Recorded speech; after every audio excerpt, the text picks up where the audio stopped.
We're at 7:05. We'll start our workshop portion of the meeting and then proceed to our regular meeting at 7:30.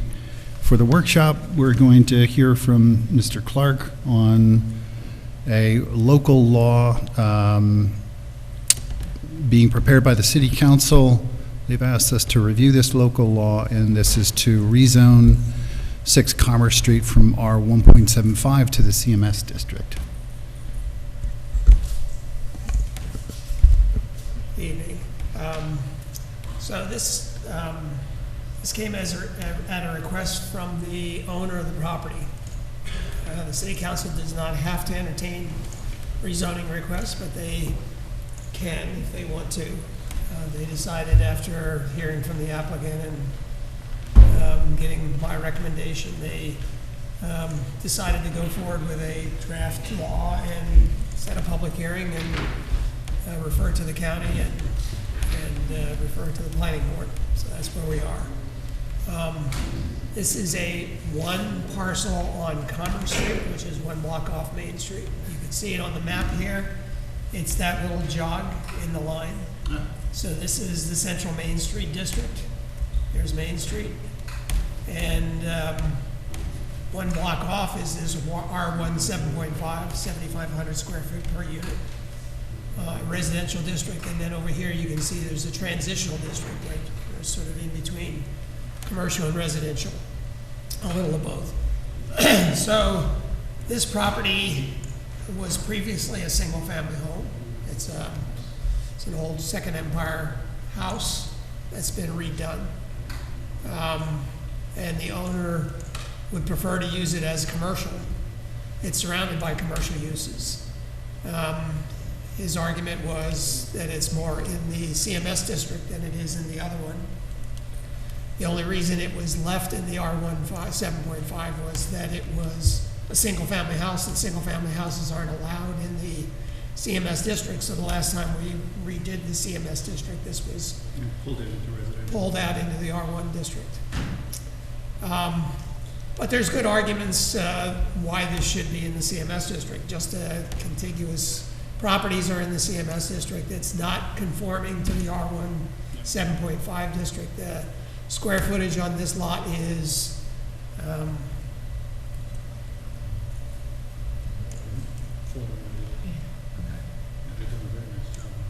there it is in the aerial. So you can see it compared to these 7.5 district houses to the south. It's much smaller. It's a third of the size for a legal lot in that district. Are you sure you're something different? On that screen, you can see the arrow, but not on that one. Yeah. Huh. Well, I don't know why that's the way it is. Just caught up.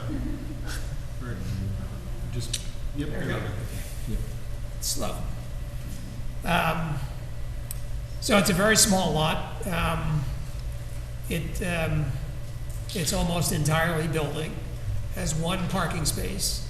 Now I went there, I looked at it a month or so ago when it was first put up. Now it's completely different. It's been re-sided. Yeah, they did. They've opened up the area to the east of it as a sort of an open courtyard. I'm not sure. It seems to, I think they share ownership with the building in front of it, the old Mechanic Bank, the 5-story building. It has some strange things otherwise, though. It has a big dumpster enclosure on the corner there that wasn't there before, which I'm not sure how that happened. The east corner? Behind Bank Square, or the west of it. Northwest. Yeah. So over here, there's a big dumpster enclosure now fenced in, Yep. which wasn't there last time I looked at it. And I'm not sure how they did that without site plan approval. It has no parking, but it has no parking one way or the other. We have You waiver. have 2 parking spaces right now, and that's where it's going towards. So from that end, it's not even that significant of a change. Right. And we have So- waiver capability. Would it require, if it had apartments in it, would it require to have commercial on the first floor with the apartments No, above? because it doesn't face on Main Street. In the CMS district that faces on Main Street, it has to have a commercial frontage on the ground floor, but not if it is in the back. So they could put 2 apartments in there, they could put an apartment and a commercial use on the ground floor, they could put all commercial, they would have a lot of flexibility on that property. It's not a very big house. So I'm not sure what the interior stairs or anything like that is to use as a commercial space upstairs. I would doubt it has an elevator. Are there any other parcels like this that might come along sometime in the future that you could pull into this as well, or just sort of as a cleanup? The only one I can think of that's on a CMS block Yeah, that is the building right behind the Howland Center, which is in the residential district, or it's in the T district now. transition. Yeah. But that's on the same block as all the rest of the commercial uses on that block. And I don't know if you've been by that house lately, but it's been greatly expanded. Yeah, there's some significant work going on there. Right. But it's still a single-family house. As far as I know, I don't know. That's my understanding. Yeah, it's in the T district, so it could be converted to an office use or some other, there's a limited number of non-residential uses that are allowed in the T district. But this one, I think, is an anomaly Yeah. that has no real justification if it's not gonna be a single-family Yeah. house. I mean, it seems cut and dry. How do you imagine we could be of best use to the council? Well, the council wants a recommendation as to whether they should go forward with the rezoning. So that would be, Would they do it without our, yes, they Input could, anyway. they don't have to follow your recommendation, but my experience has been is they carefully follow your I know, recommendation. that's very thoughtful. And then, so your recommendation means a lot to the council. aw. What do you They think? don't care about your recommendation. No. Like I said, just on its face, there's a good logical consistency argument for Yeah. including it in the CMS district based on where it's at geographically. If there's no considered reason this is being exempted from that zoning district in the first place, I don't see why that change shouldn't be made. Yeah. What do you think, Randall? Agreed, same. Yeah. I agree. I think they have a recommendation that this is a logical, sound approach. So, you want the attorney to draft up a positive recommendation to the Yeah, so council? when we get to this item on the regular meeting agenda, since we're in workshop now, I'm going to take a vote and Yep. draft that, but I think So that'll make that part of the agenda pretty there's straightforward. three lines, yes, which is why we like to talk about this local law trails during workshop. Love it. And we have a whole 10 minutes to spare. What are you going to talk about? Yeah, this is great. I have a off-the-wall comment or question for developments that have provided recreation space, green space in their development. Is there any mechanism for the city to monitor the maintenance and upkeep of those spaces? Thinking of the one in particular, 1 East Main Street has a small area on the south side against the Hudson Valley Brewery that was provided as green space, and it's looking really sad. It's like, Sad. yeah. Well, if it's on the site plan as being maintained, it can't be enforced. Are you talking on the 1 East Main property, adjacent to the tracks? It's in the parking lot, basically, like, Oh, in the back, okay, I got you, in the back. It's 1 East Main Street, and it backs up against Hudson Valley Brewery. Like, there's a few benches and a couple of trees were planted. Ah, It's on the south side of the parking lot. So you're saying there's little upkeep maintenance? There's very little happening there. The way these things generally work is that somebody gives notice to the building department that there's something wrong, there's some site plan non-compliance. Somebody named Karen. Somebody.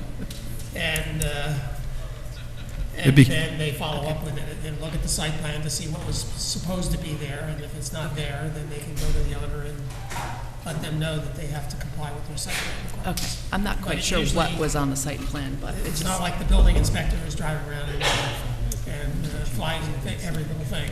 Yeah, no, understandable. expect. Yeah, there's also certain property maintenance requirements in the state codes that could apply to any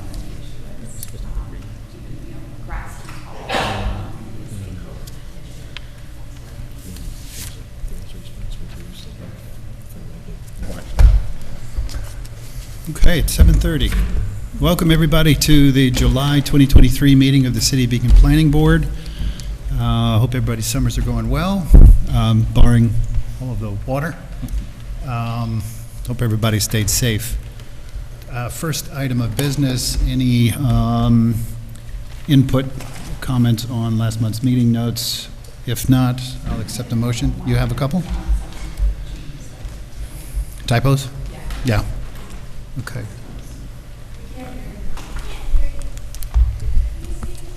I just said that I had a couple non-substantive edits to the minutes that I'll give to Amanda. Thank you. Any other notes? No. With that, I'll accept a motion to adopt last month's meeting notes into the record with those minor changes that Jennifer just mentioned. Motion. Motion by Randall, Seconded. second by Len. All in favor? Aye. Aye. Great. So that brings us to our first agenda item, and I lost my page. 1 second. We will be opening a public hearing on an application for site plan amendment to Cross Street. This is a 3-story mixed-use building submitted by Hudson Todd LLC. And Jennifer, if you wouldn't mind, just a quick, brief kind of synopsis of where we're at as of today. Where we're at, this is a project that was originally approved in the fall of last year. I think it was in October. And the applicant has come back with some minor modifications with respect to removing the greenhouse from the roof, removing a terrace from the roof, if I recall correctly, also parking modifications. So there used to be a lot across the street that the applicant was going to use for parking for the project. Now the parking is going to be located contiguous to the site. We have scheduled a public hearing for tonight. At your last meeting, you also directed to have prepared draft secret documents and a draft resolution as well. So you have all of that before you. But first is the public hearing. Yeah, great. So I'll accept a motion to open the public hearing on this application. Motion. Motion by Karen, Seconded. second by Len. All in favor? Aye. Aye. And then, we still having computer problems? It's not cooperating. It's been delayed. Keep saying something in the corner, check network or something. So Murphy's Law, with a short agenda, of course, the technology is going to keep us here all night.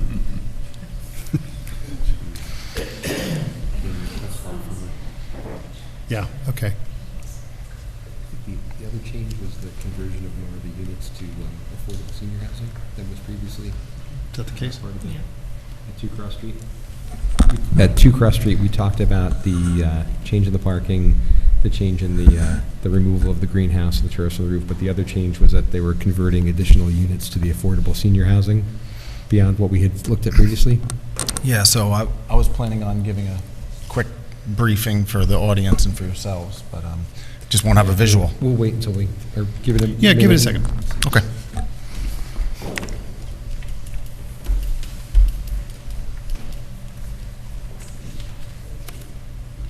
Oh, okay, thank you.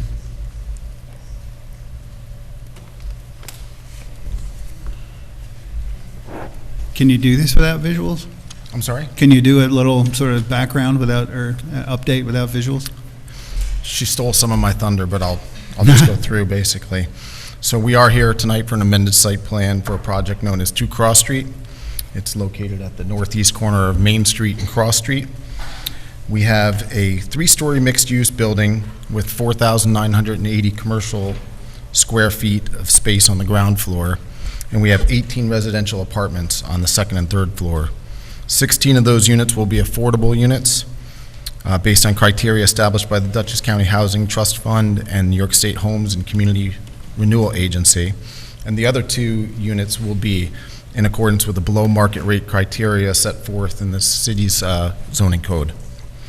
The change from the October 2022 approval involves the relocation of parking. So we had parking at 152 Main Street. The majority of the parking is at the 152 Main Street project.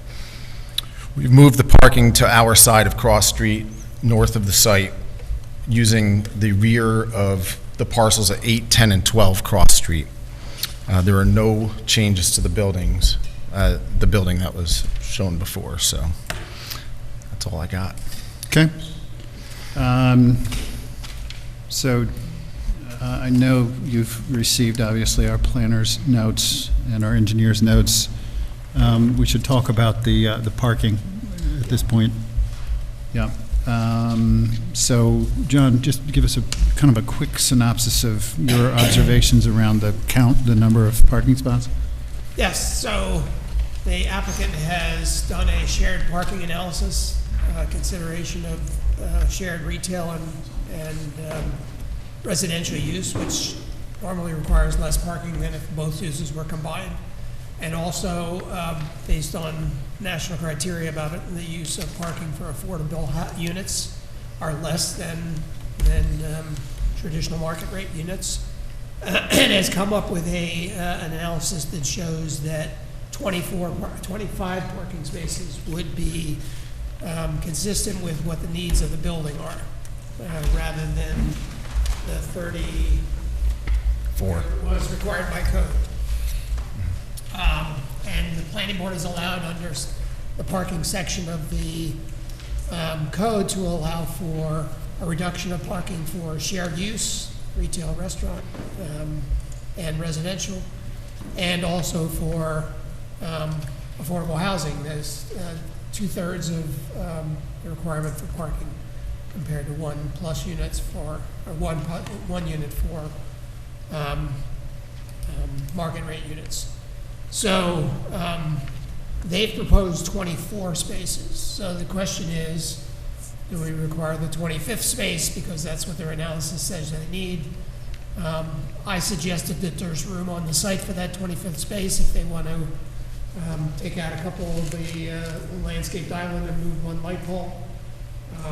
The board could also, under the code, waive that 25th space because they're within 800 feet of the county center parking lot, the city hall parking lot, and other public parking lots that are generally available. But that's the planning board's choices. Yeah.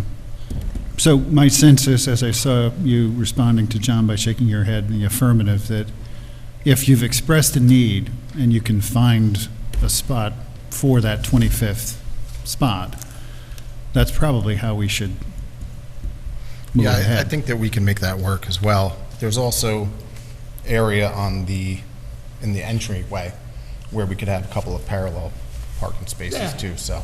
I would We have a prefer couple of not to use options. that because I'd it's prefer a not side to yard as of a well. single-family house, so. Yeah, I'd prefer as well. So I think it's better if you take where the 5 spaces are in the back and make it 6 spaces. You lose those 2 narrow landscaped islands. You can squeeze 5 feet off one side and 4 feet off the other side, move one light pole.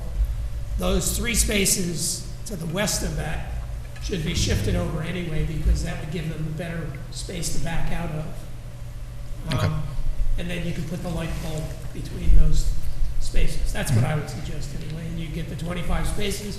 You have a professional analysis that says 25 spaces is necessary, and we wouldn't have to go through 3 separate portions of the code to come up with a parking count.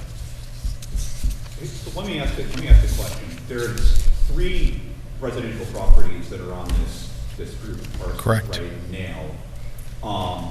Are the residents who are living there, are they going to continue living there going Yeah. forward? Yeah, basically, there's 2 single-family homes, and one of the 3 is a 4-unit multifamily. So those have 9 parking spaces that are included in this whole analysis right here. And the plan is to continue to use them in the capacity that they're used now.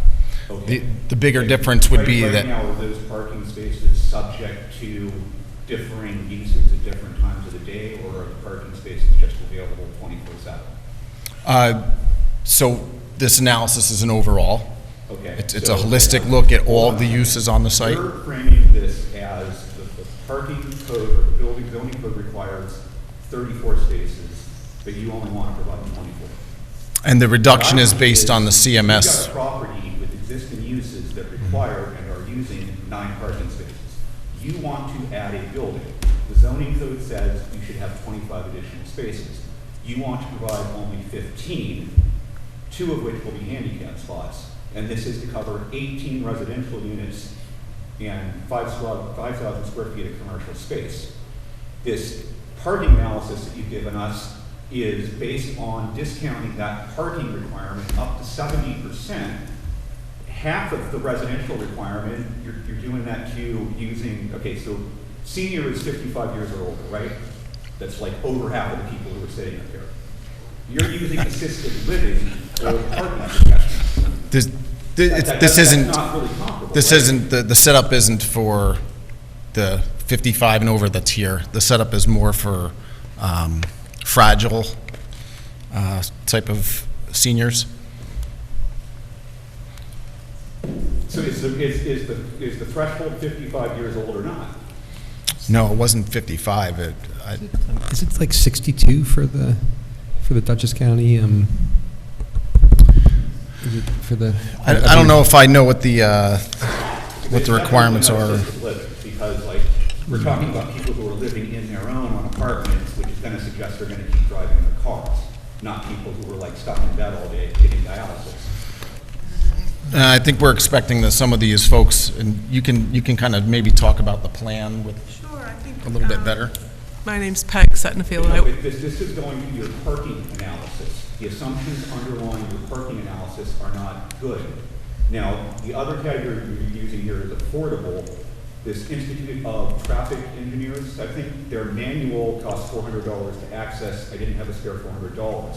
I think at a minimum, you should be providing copies of these definitions that are going into these methodologies, because what I can already see is you seem to be cherry picking numbers that go along with coming up with a lower parking requirement than what should be required.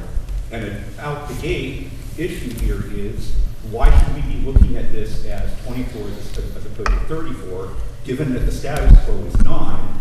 Why shouldn't we be looking at this as 15 instead of 25, 2 of which are going to be handicapped?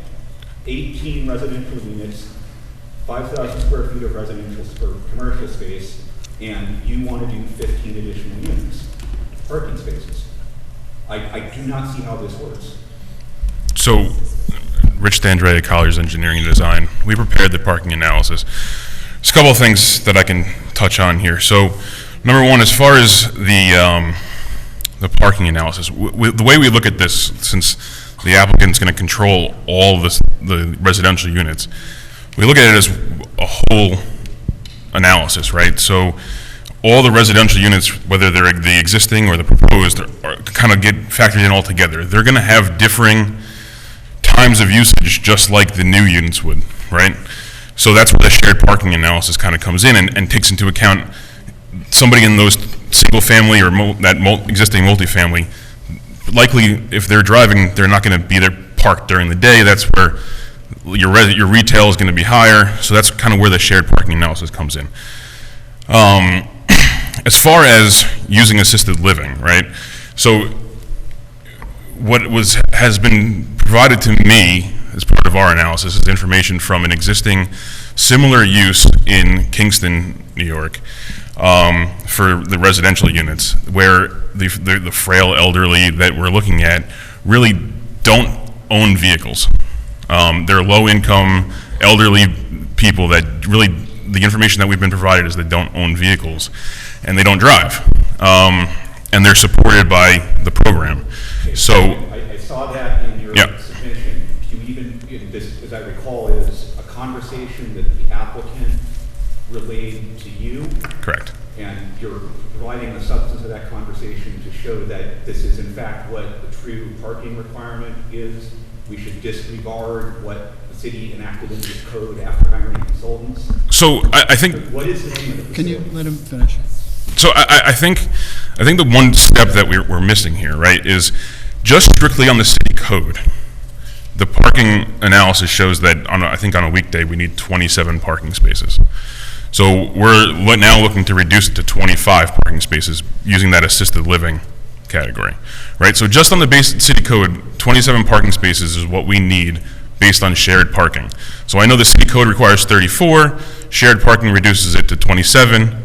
So, and we're saying with that assisted living category, we actually think it's, the actual requirement's more like 25. If you superimpose your assumptions about demand over the course of the day on the city's requirements, and notably, while the city adopted these CMS requirements relatively recently and provided a formula for calculating parking in mixed-use developments, they didn't provide a formula that considers time of day. But even based on the attachments to your submission, you need a minimum of 29 spots. And that's, again, based on using percentages that are associated with categories that certainly with regard to assisted living do not match on their face. Well, that's not entirely true, because the percentages that we utilized were not based on assisted living, because the assisted living category unfortunately does not provide an hourly distribution for that was usable. So we utilized I believe it's land use 220, which is just general multifamily residential. That's correct, Rich. Yeah, and that was what the distribution time of day was based on. The assisted living reference is really just reference to the number of parking spaces that are required at the peak time for those 9 residential senior units that we're looking at. So, I mean, I think that the point that we were making is, based on the information that we had and was available to us, that we really think that those senior houses, those senior units are not going to require as much parking. They're low income, they're senior adults that are older, I believe, and they really do not have a lot of vehicle ownership. That said, we know that there's available parking in the area, public parking, whether it's in the lots that Mr. Clark mentioned, or if it's other residential or nearby streets just off of Main Street, that we know that there is availability. We haven't surveyed those, but we know that there is availability if there is an overflow of parking needed. Yeah, I mean, I'm familiar with this area. This is actually a very narrow part of Cross Street. It's a pretty difficult place to park. And the parking lot, the city parking lot that's right there is almost always full. No, I agree with you. The Cross Street lot is full a lot of the time. I believe I agree with you 100%. And Cross Street is a narrow street, but we're talking about an 800-foot area that we could potentially have parking. And really, the majority of that parking that's going to be needed, that may be needed off-site, would be commercial related more than the residential.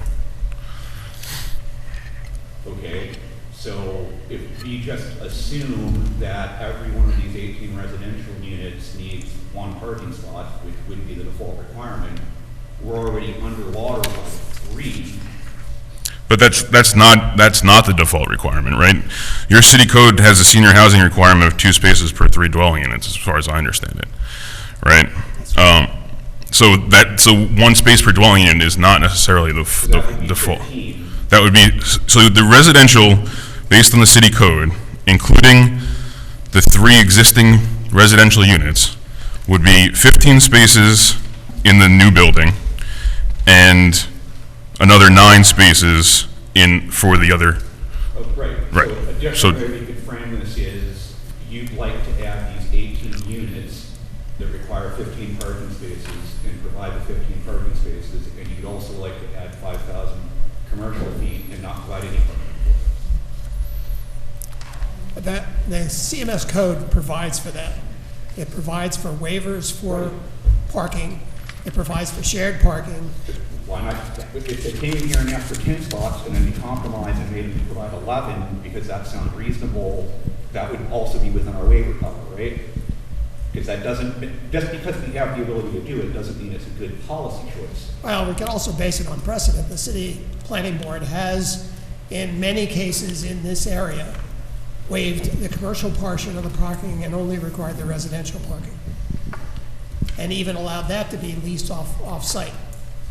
That's pretty typical for this planning board, because commercial parking is available in commercial lots, public lots, street parking. If I could just step in. And I think it might be useful for the traffic consultant, who's independent, provided by the city, to weigh in on this. So the city requirements for senior affordable or senior housing that the city has do reflect another land use code. I believe it's 252, and that is for just strictly senior housing. As the applicants alluded to, it's for like a fragile demographic. It's not fully assisted. I think like the reference of people being on dialysis, I don't know if that's what it's supposed to be, but there is going to be a staff member there to assist residents of the senior housing. So that land use is 254, which is what they analyzed, which is reflected in their rate table for 4 spaces. So I think speaking to like the validity of the ITE data for 6 spaces for senior housing, which is what the city has for senior housing, and 4 spaces for assisted senior housing, which is what the project is proposing, as we understand from the applicant. I think that validates the data. The city's requirements meet the ITE requirements for senior housing, the assisted, given that most of the residents won't have, as all the residents won't have vehicles, the demand is slightly lower. Shouldn't we at a minimum see the definition of assisted living before we draw a conclusion of fact that this fits that definition? I can probably pull that up. Unless you've got it, Rich. Are you asking for like the project to confirm their parameters for residents, or? No, the basis on which we would grant a waiver from the 25 additional parking spots they should be providing is a parking study showing that it's not necessary. The parking study we've got appears to be based on faulty assumptions. That means there is no basis for granting a waiver. Which faulty assumptions? Well, for one thing, the inclusion of these assisted living utilization rates to effectively rewrite the requirement that's already been put into the city code. But the code allows you to waive those parking or modify those parking spaces based on a good rationale.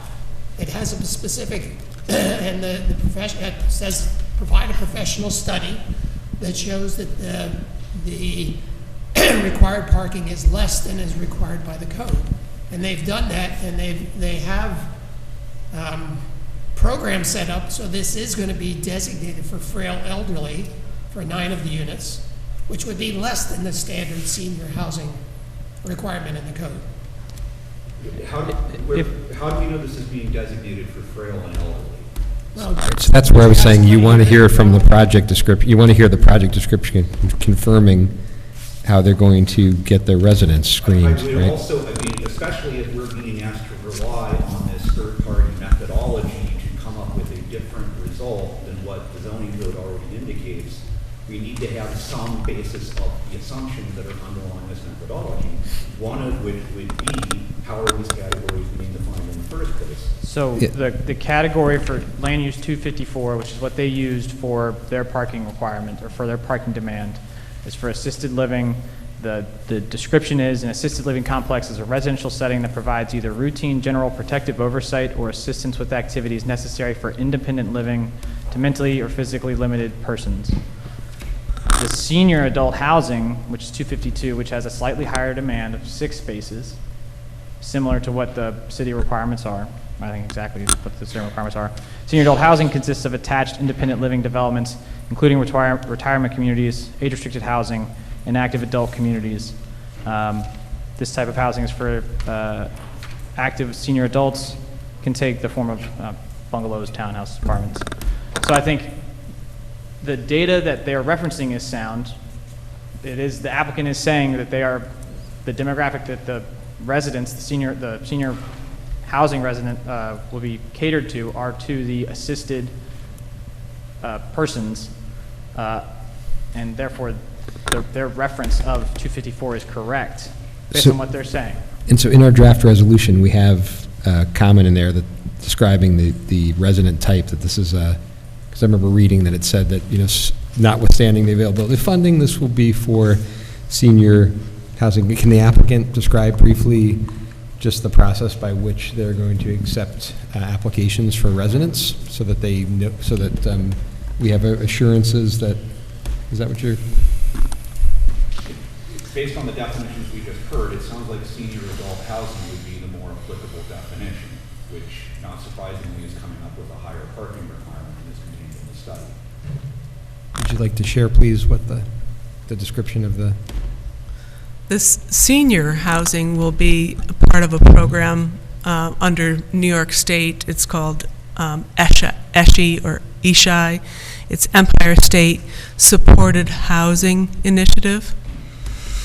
And so that's has, as part of its program, a very clearly defined mission about how they receive applicants and the income limits of those applicants. And this management group of Hudson River Housing is the one that has received the award from the state for managing this, and they will be the one hiring a on-site full-time staff member to oversee and manage those residents.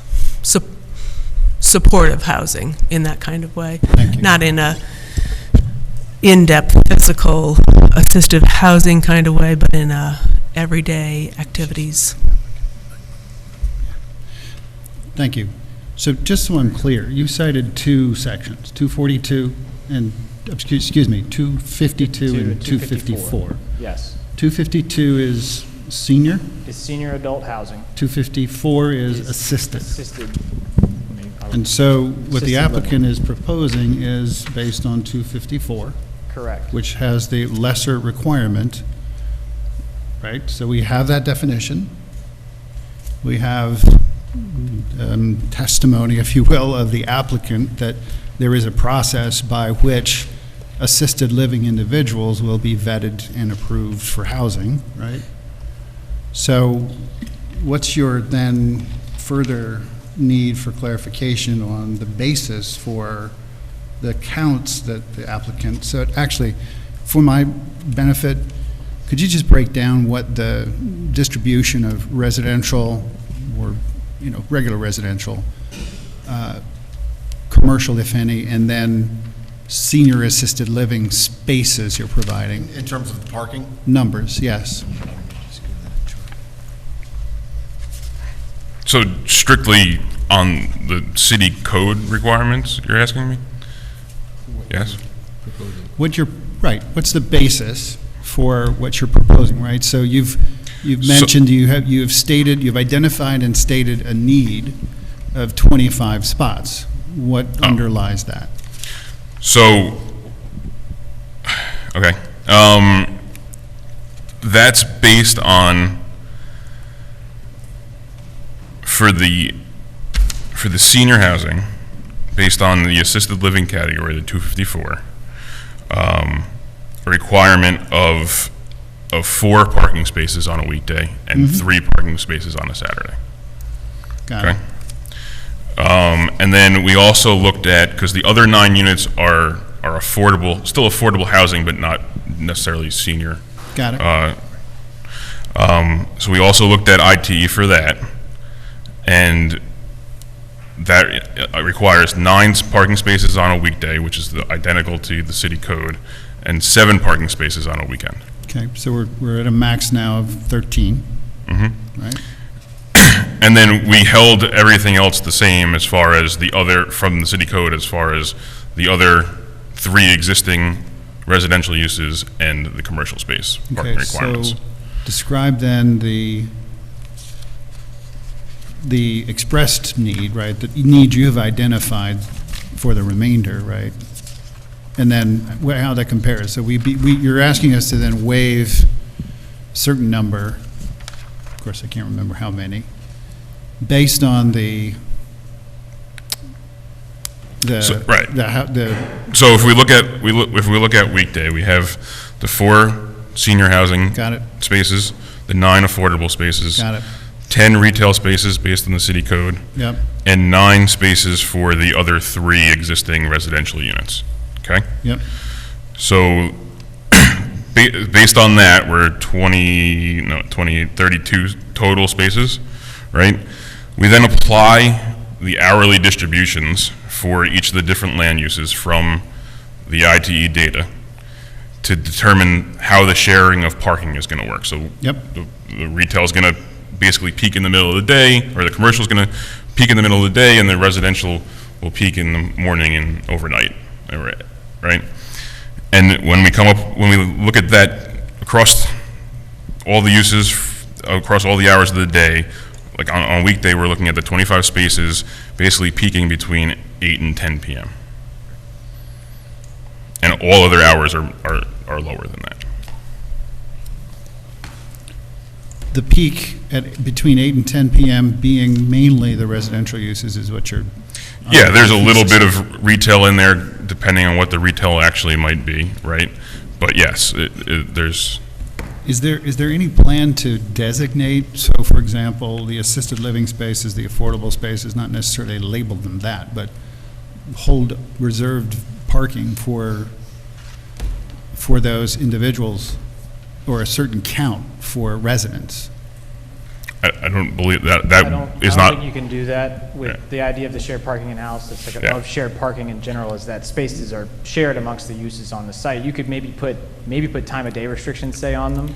That's kind of what I'm getting at. So you could get, an instance, sort of thinking this through just relative to the commercial aspect of where you have, a parking lot available for residents and people using the commercial establishments, where you also, for some reason, have a commercial need between 8 and 10 when you assume that the residences are going to peak, and then you have a problem where you've got commercial people taking up all the spaces for the residents, some of them senior and some of them needing assistance.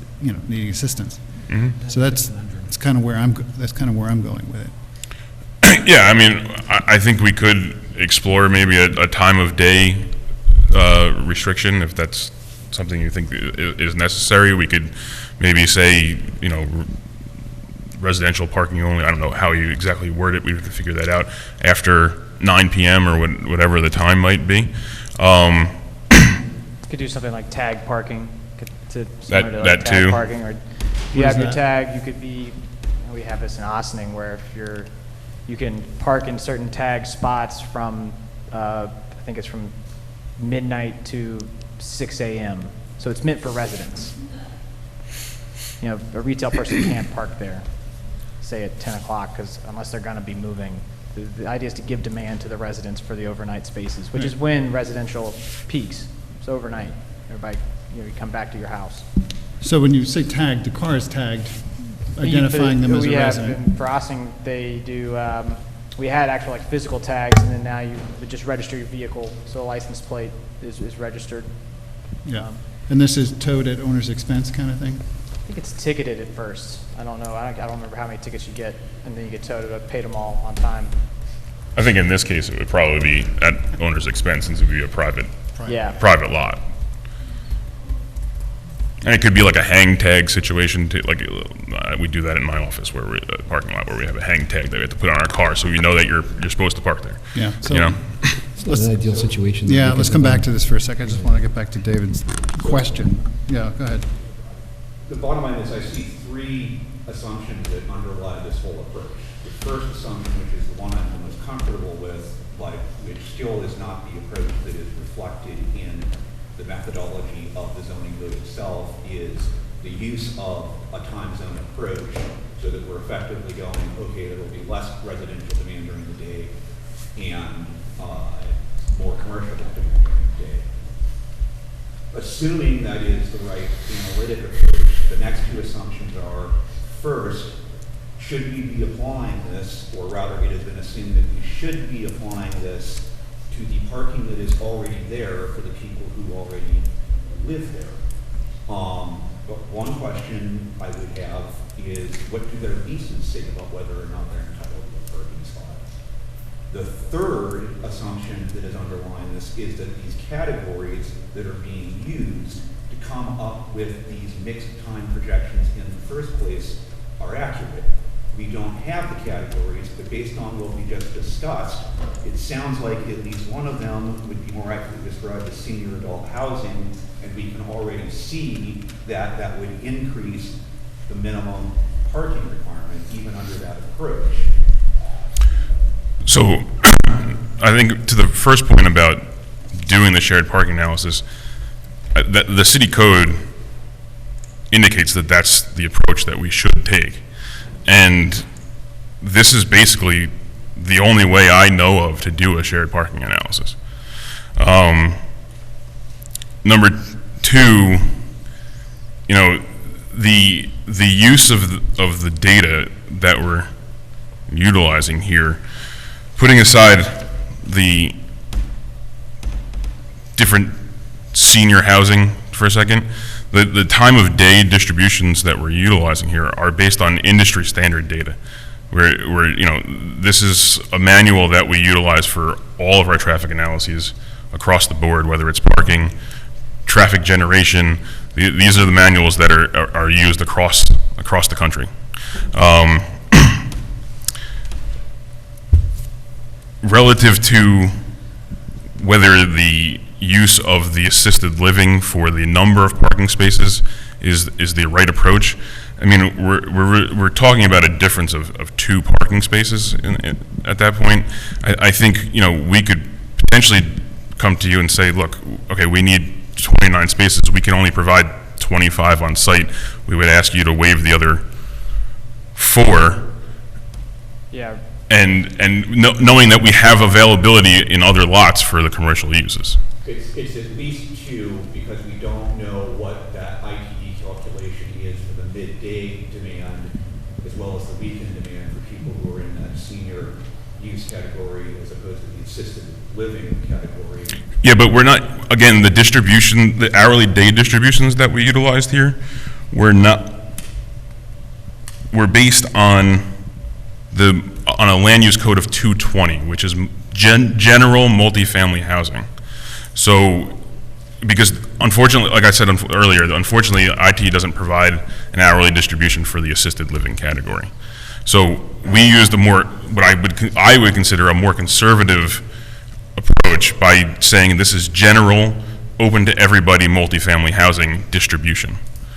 I don't know if that makes sense to you, but I think there should be a point of clarification, Yeah. is that the minimum based on the IT requirements is 25. The requirements based on the city for the senior housing, which does reflect 252, which is the senior housing, is actually 29. So you need 4 more spaces. I'm wondering if there's a way, could they land bank spaces? Could they do that and then see if they need the demand, then they can build them then? I mean, looks like there's some space there's that drive aisle, the 2-way drive aisle. They could have front end parking there with the 24-foot drive aisle. Just trying to find a compromise there. So I'm not sure that we need to compromise, because we've waived commercial parking because there's ample parking in lots within 800 feet. That's allowed by the code. We've done it for the 2 buildings up the street on the 3 buildings, the 3 new buildings up the street all had waived commercial parking. We only required residential parking, so I'm not sure why we're putting somebody who's coming up with 18 affordable units compared to market rate units. We waived the parking for those buildings. Why would we not waive the commercial parking for the ones that's providing 100% affordable units?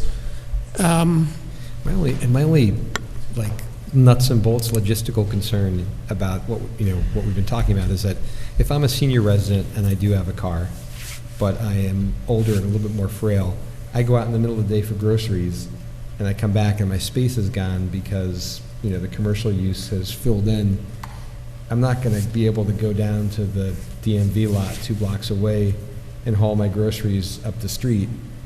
So that's my only concern about this. Is like there's a logical concern about the shared parking. I really need that space. I need to be able to get back and park next to my building and go take the elevator with my little cart full of groceries. So I think a logical solution would be to designate residential spaces that's on the exactly site what I was getting at. and waive the commercial parking If there's not, if there's surplus. Yeah. Right, and so you essentially we would say that no commercial parking. Or there may be some commercial Yeah, parking, but it just wouldn't a be couple. marked 'Cause I- for the residential use. And but did we say before that we can't do that with the shared parking analysis? I don't think you can mark space, again, that Because then it sort of like obviates. it nullifies the shared parking The idea. calculation. If you designate spaces for Well, commercial, The board those could waive spaces all can't be 10 shared. retail spaces. They have every right to do that. Because I'm not so concerned about retail customers parking at the DMV lot. No. So it's 2 blocks, it's less than 2 blocks away. Could And you this is a- identify, like, by apartment number, the certain apartments that the assisted living, that are dedicated to assisted living, and they have dedicated spaces? So if we as a board agreed to waive the commercial parking requirement, then they could designate the spaces for the residential, for the residents? You want to waive the 10 Just- spaces just for the, asking- Yeah, I'm just asking hypothetically, if we waive the 10 spaces for the commercial unit, would that then give them the ability to earmark all the on-site parking resident only? I mean, I think my recommendation is to only waive 9 spaces, not all 10, because the analysis is still showing that they need 25 spaces. Right now, they require 34. So I would really only recommend. Because the only thing I'm trying to avoid is when you create apartments for seniors, they need to be able to park, at that apartment and not. Yeah. Ideally. I think, I mean, so under the code, there's supposed, the number of spaces that would be allotted to the 5,000 feet of commercial space would be 10 spaces. So if we exempted them from that requirement, the requirement would be 24 spaces they'd be meeting. And in a lot of ways, frankly, that may actually be a good way of looking at this, because then the question simply is, do we want to authorize 5,000 square feet of commercial space at this location without any parking? which we've, And you necessarily shouldn't do it, but I think that would be a better way to look at this, or a more realistic way to look at this than what's being proposed. Just one thought about with the SU apartments, the 9 senior, those will have a support person. And one of the roles of that support person is to do errands for these folks. So it could be that they're the ones going out, maybe having to park a little further and walk with some groceries, but it's not necessarily the seniors that would have to lose their spot at that point. Especially if you had 25 spots. Well,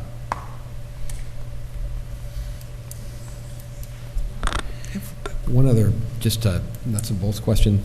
I noticed that on the drawings, there's a couple of 3-bedroom units. Is that kind of a common layout need for affordable senior housing, a 3-bedroom? not all of them are senior. And Okay. those were basically, the intent of the architect was just to show some potential floor plan layouts, but nothing set in stone necessarily. And families need affordable units too. Yeah, that's fine. And I think at some point along the way, I thought this was like all senior, but it's obviously No, not. it's nine senior. And 9 of the 18. so, okay, so we can kind of keep moving here. Did you get at least your concerns and questions answered satisfactorily? Yeah, good. Okay.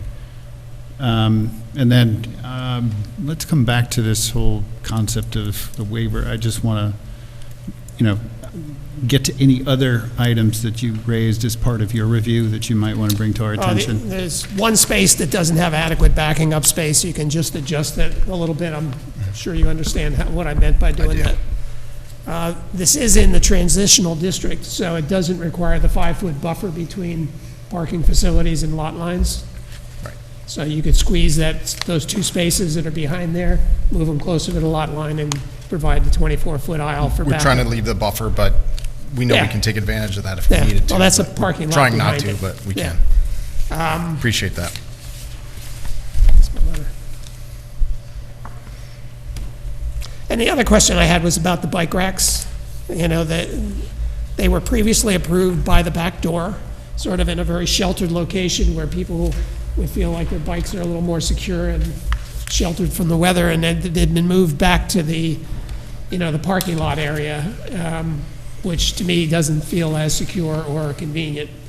And so I was wondering if there's any reason why they can't be put back where they were before. I guess the concept was if it was impervious surface, it affects our 10% calculation on green space. Well, can't you put a gravel underneath the bike racks? If you would count that as green space, I would be happy to do that. I think access to bike racks is appropriate. Yep, gravel's still permeable, so, But it's the green space that that we'd be giving up. for the It's area not of a per- bike rack. Right. Yeah, It's no, I not just a understand. permeable issue, it's. No, it's green stuff, right? I understand what you're getting at, but, yeah. Well, either way, if you're putting it in the back, one lot over, it's still taking up green space. So to me, it's So what you're saying is that though it's gravel and it's not green, but it's part of the landscaped area correct? Understood. that has a bike rack in it, just like some landscaped areas we've approved Yes, have seats in them yep. for sitting. So that was the only other question. Yeah. No, I just wanted to clarify. Thank you. Mr. Russo? So we are still waiting for a drainage analysis, which the applicant notes that'll be forthcoming. We're also asking for the I&I study, the inflow and infiltration study, to be updated, as the original study only accounted for 172 Main, 2 Cross, and 4 Cross. So now we have 8, 10, and 12 that also need to be looked at. We have some other legal documents we're looking for as far as stormwater maintenance and easement agreements, which those will be coming later on, they said, as this progresses. We've already touched on the parking, and then we have some cleanup on the grading and utility plan. Thank you. You're welcome.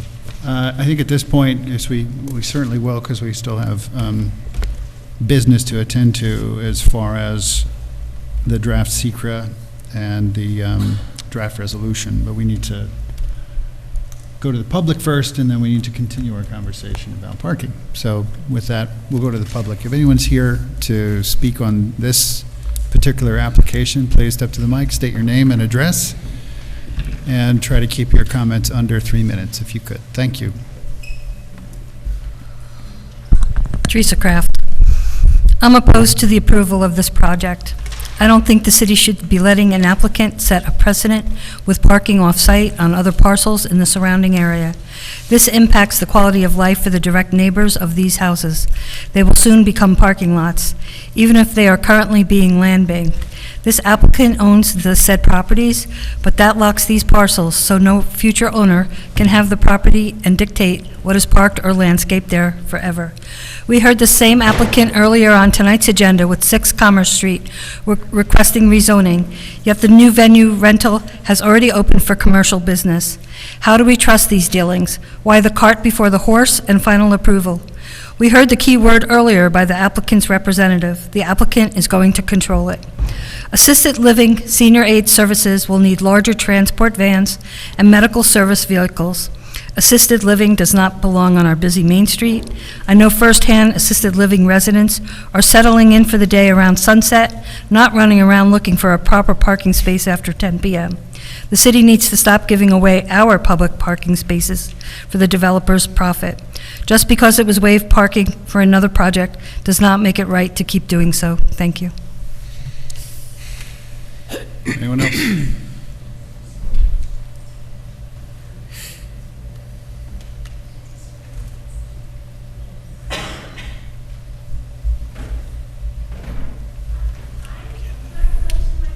You do. I'm sorry, but this is the first time I've heard this, and I apologize, but it sounds discriminatory to me. Sorry, state your name and address, please, and speak into the microphone. Thank you. Virginia Romano. I live Nine River Ridge Court, but it sounds discriminatory to me, and equity is not the issue, obviously, that they're concerned about. Can't discriminate against people because of their age or if they're low income. It just doesn't sound like it's an equitable solution for the community. Thank you. Thank you.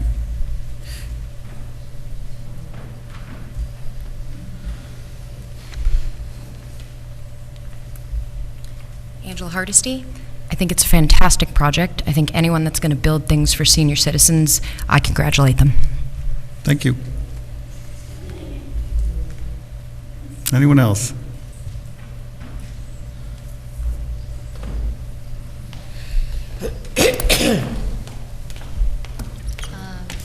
Rich Rifkin, River Ridge. I just think if you're 55 and older, that doesn't mean you're in a wheelchair. So you have like 3 categories of living in this area, because I can't hear it too well from back there. So don't just, hopefully I'm not 55 in a wheelchair is what I'm trying to say. Isn't that what, there's like 3, you have a nurse on site? If I'm correct, I couldn't hear it. So it's 3 different types of living? It doesn't matter. Just 55 and older, you We've said should, in the past, we God don't bless create everybody who's dialogue, so- 55. Doesn't matter their income level, that they should be walking. So, Or sorry. not, I don't know, and driving. I know I'm 57, and I think the warranty is expiring on my right knee right I about can't right hear. now. Well, And so maybe I'm going deaf. I don't can't know, I'm hear. a little bit confused by some of the dialogue, only because I know folks right now who are senior citizens in Beacon who need housing, who don't have a car, have trouble walking, they walk to the grocery store. I mean, it's not, I don't understand why it's discriminatory to create housing opportunities for people who have the needs of senior citizens who are not as mobile and have But I felt they income were saying constraints. if you're 55 and older, that you cannot be driving. So this, sorry, this Because I isn't a can't hear from back conversation. there, and then I'm done. Thank you, I appreciate it. And you have every opportunity to sit up front where you might be able to hear us more. And if you have a question that you want, No, you'd no, no, like it's just us to that. Just entertain, because it what's seems the like question? it's 55 and older, and then I also understand senior living where there's a nurse or a medical person on site. So then there's a legal liability there. Okay, thank you for your question. Anyone else?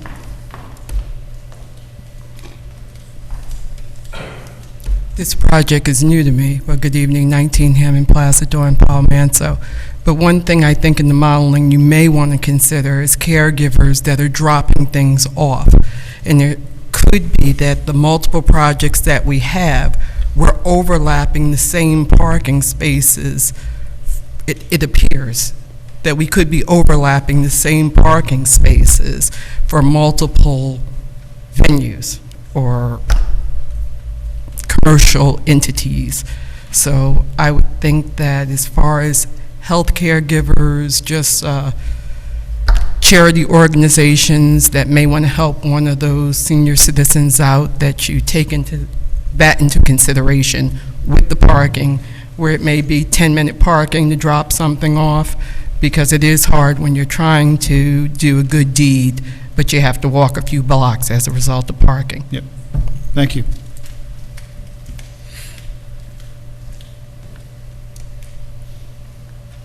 Anyone else? Okay, we'll leave it open for a few minutes, and we'll come back to the parking conversation. I have a question. Yeah, please. Could you explain why the southern driveway is a two-way driveway? Well, there's also an easement there that allows for parking behind the Dondero building to be able to go in and out of there. So that's been the usual expected traffic pattern there. Okay, thank you. Any other thoughts on, so we've spent a lot of time talking about the nuances and details of what the basis is for the applicant's approach to parking. We've obviously heard and have experienced, obviously, in the past. John has mentioned some of the precedents for the waiver, right, for commercial. So I think we want to get to a consensus on how we all feel about the idea of the parking as proposed in relationship to the waivered spaces. So let's, I don't know if maybe we want to start down here, David, your thoughts?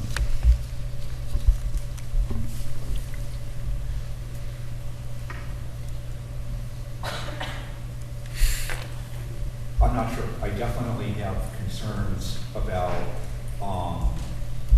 particularly on new developments where there's really no reason why parking requirements can't be met, granting exemptions from parking. And I don't really consider the fact that it's been done in the past in and of itself to be a persuasive reason at all. Okay.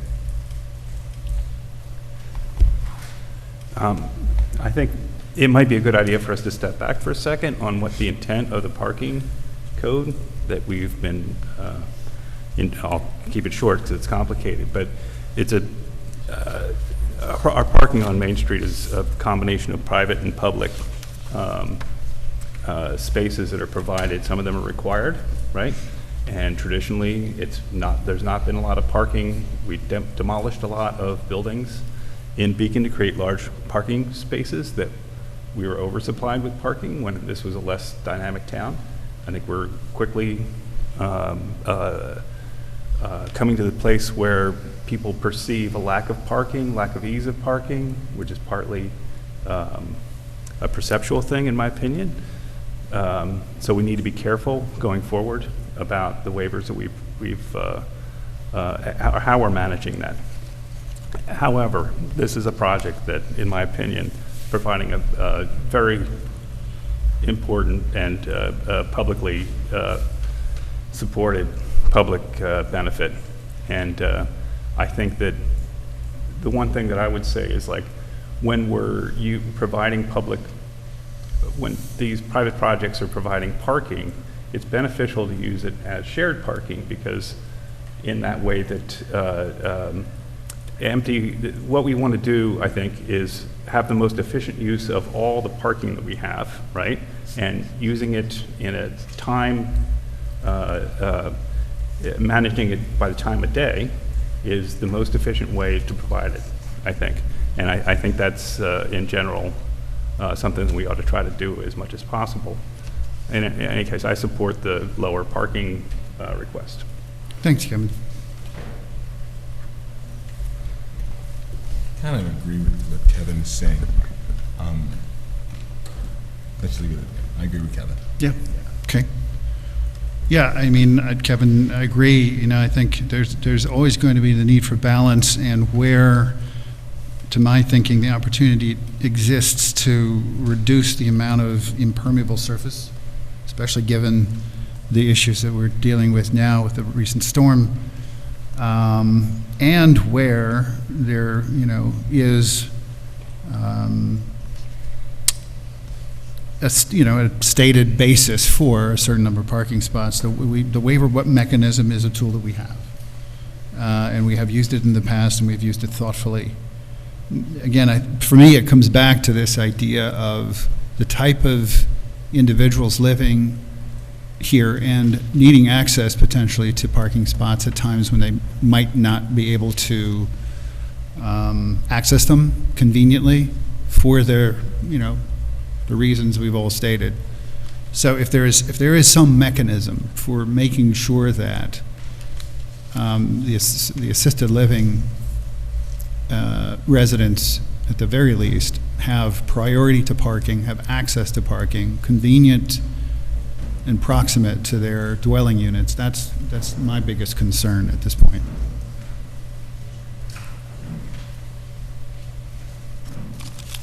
What are your thoughts? Another question. Please remind me, in earlier iterations of this project, was there also parking proposed on the west side of Cross Street on another parcel that is now no longer included? And so what is the potential for that to be brought back in if we have a strong, feeling that there should be additional spaces, or if we find out that we can't earmark spaces for residents without moving away from the shared parking analysis? Well, I'd have to speak to my client about that, but they do have control of those properties, and we did have a plan that you've all seen that showed a number of parking spaces over there. So that's, it's easy there are opportunities to forget when we've been if something a year out arises. from the, 6 months out from the previous approval, that there were other parcels that had parking on them. And I can understand why some folks would be have concerns about a whole sort of daisy chain of parcels with parking on them spread out across Cross Street. But there is some real estate there that was previously included. And the Main Street Access Committee did a parking study on a peak sunny Saturday during leaf season. What they found was almost 100% of Main Street was taken up. And the east end was almost completely filled. The public parking lots down the hill, Churchill lot in particular. But the county lot was half empty. The side streets were half empty. So there was adequate parking, especially in the central and the west end. There was nobody parked, almost nobody parked at City Hall parking lot, which is relatively convenient to Main Street. Does the county lot still have those signs that say like no parking after 6 p.m.? I've noticed that on like second Saturdays. It used to. It used to, but I think that's all gone. Is it all gone now? Yeah. Which would be good. And yeah, there's side street parking off of Main Street if you look for it. Yes, and there was plenty of parking in the west end and the central section. But it wasn't on Main Street. So the perception is there's a parking problem because every space on Main Street is taken first, and those are the spaces everybody would like to see. But if you're especially if you're a local and you know where parking is available, it's the visitors that drive around the block looking for those Main Street lots. You make a good point about the perception of available parking, because I've lived here now 21 years, and I think you just said that the parking here is available to the public. I never knew that. So it's a good example of how people might not know they're allowed to park in certain, locations. And there's no parking. I mean, there's available parking all weekend here, which is when the peak parking time is. Did not know that. And remember that, all the parking problems in Beacon are not caused by the residents who park here.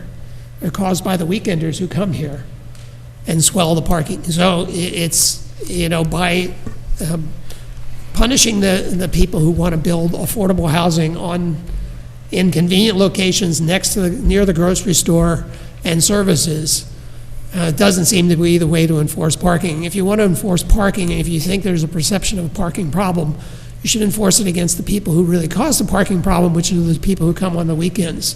And you do that by having paid parking. I was going to say, can we charge them money? Yes. Now, John, how did that go? And did anybody recommend having any sort of metering or paid parking anywhere? The Main Street Access Committee had a 3-phase parking approach for Beacon in short and long term. First was to provide more parking by reconfiguring existing lots and striping spaces on side streets so they're more efficient. And we came up with, I think, 130 some new spaces you could create along Main Street. A lot of that's been done. Some of it has been done. Not all of it, certainly. And then the second one was paid parking, go to paid parking on weekends. Was that recommended? That was what was recommended. It hasn't been adopted by the council yet. Okay. And it's future. If the first approach doesn't work, the second approach would be consider paid parking. And then the third one was to consider more structured parking. Which I don't like. Parking garages. Everybody loves those. I'm just curious that there seems to be a lot of resistance. I'm always trying to advocate for that because I think free parking is something that we shouldn't feel like we have a birthright to anywhere in the United States, especially in America. And I think it's an important thing to try to, there needs to be some leadership to put that forward. Okay. Your turn. Thank you. I think affordable housing is a public good that is worth waiving the commercial parking for. I support the affordable housing. I have to say conceptually, I preferred the parking on the other side of Cross Street because of the impact that it has on these 3 residential houses. And, but fundamentally, I support the project. Yeah, okay. I just need to revise or qualify or nuance what I said previously very briefly to something to this. I said that I was not in favor of exemptions from parking requirements. As a general proposition, I'm okay with using a peak, off-peak, time-weighted approach. But if we are going to grant an exemption on that basis, we need to at least have a solid reliable basis for doing so, and I'm not seeing that here. This looks cherry-picked. So, just in terms of terminology, this isn't technically an exemption. It's a waiver, right? We have that mechanism as a part of our toolkit. It's called a modification in the law, not a Okay, waiver. So it's a modification, not an exemption, not a waiver. But it's a mechanism provided to us, and so to your point, a sound basis. Because you heard from your other board members that they're comfortable with the basis presented today. What else would you need? Okay, if we are going to discount the status quo parking, the parking for the use that is currently there and that will continue to be there whether or not this proposal is approved, then we need to see documentation that the tenants are agreeing to the shared use parking arrangement. So if there are lease provisions saying the tenants are entitled to parking spots, we need addendums to those leases saying we've agreed that you will, instead of insisting on X number of parking spots 24/7, will participate in shared use in this parking lot. Then it makes sense to discount that based on time of day. The second thing we need is we need to see that these categories that are being used calculate what the parking requirement should be. In particular, assisted living, but as well this affordable category, that what you're calling affordable housing may not be what they're calling affordable housing, whether or not those support the conclusions that are being drawn here. Did you have something? Yeah, I just want to clarify, so the 9 spaces for the existing dwelling units, those aren't subject to the CMS modification provisions, so those need to be provided subject to a potential shared parking analysis with the uses on the CMS portion of the parcel, of the project. Now, the lease, I think if we start asking for leases and addendums to leases, that gets into a category where we're just kind of stepping outside of our jurisdiction. That's a private contract between the tenant and the landlord. What their provisions are for the lease isn't necessarily something that we have to I would not think we do have the authority to enforce it, but the question of whether or not they can force the tenants to be subject to this shared parking arrangement, or whether the tenants can say, hey, my lease says I get a parking spot, I'm parking my car right here, is quite pertinent to how we're doing this parking demand analysis. There's a lease violation, that's the applicant's issue. Okay, so there's a lease by application, the tenant files a lawsuit, they get an order that they're entitled to this parking spot. Now, what the assumption you are relying on is saying, hey, we're okay letting them have this number of parking spots no longer exist. That's what the issue is. Let me read the section of the code, which I think we Thank should you. use to consider the application. And this is under the parking location and quantity section of the CMS district, that a professional parking study of the proposed use in the surrounding area demonstrates that a different amount of parking would be appropriate for the use in its particular location, or that existing or proposed off-site parking is sufficient. To me, that covers it. They've done a professional study. Our professional consultant has agreed with that study based on the ITE land calculations. And we consider this a shared parking arrangement with an adjustment modification based on the fact that it's affordable and senior affordable housing. To me, that is clear cut. Thank you. Okay, anything else before, we'll go back to the public before we entertain a motion to close the public hearing. Anyone else care to share their thoughts on this application as a part of the public hearing? Okay, I'll entertain a,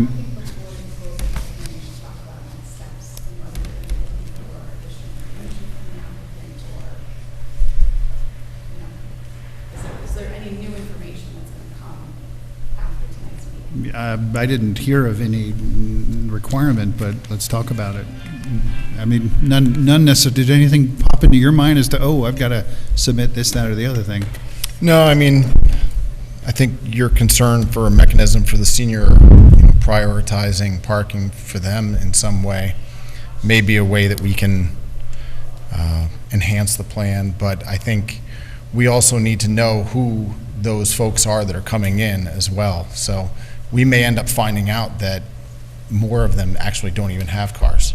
So I think there's a way Again, for us to get it, to be but able to. For those that do and might need some, caregiver to have access, convenient, those, and I definitely wanted to come back to that and nail that down. I just want to kind of get through our orders of business first, but just as far as this mechanism, I would like to understand what then you would put in place, but I don't necessarily think it rises to the level of maintaining the public hearing open. Yeah, maybe it's just me, I'm just unclear about if there's a consensus, whether there's 4 members of the board here that I think we're good. on one particular. I think as far as the waiver, I think we're good.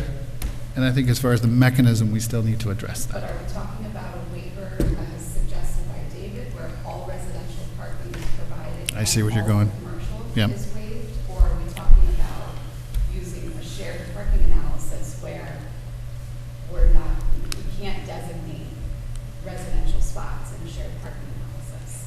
Maybe, correct me if I'm wrong, but that's my understanding is once you start designating residential spots, that, sort of becomes. So it takes the shared parking out of the picture. What mechanism we're using when we're talking about a waiver. Well, if you are willing to waive the commercial parking, that's 10 spaces off of the 34. Yep. That brings you down to 24. You designate one additional space for the aid for the frail elderly, and you come up with 25.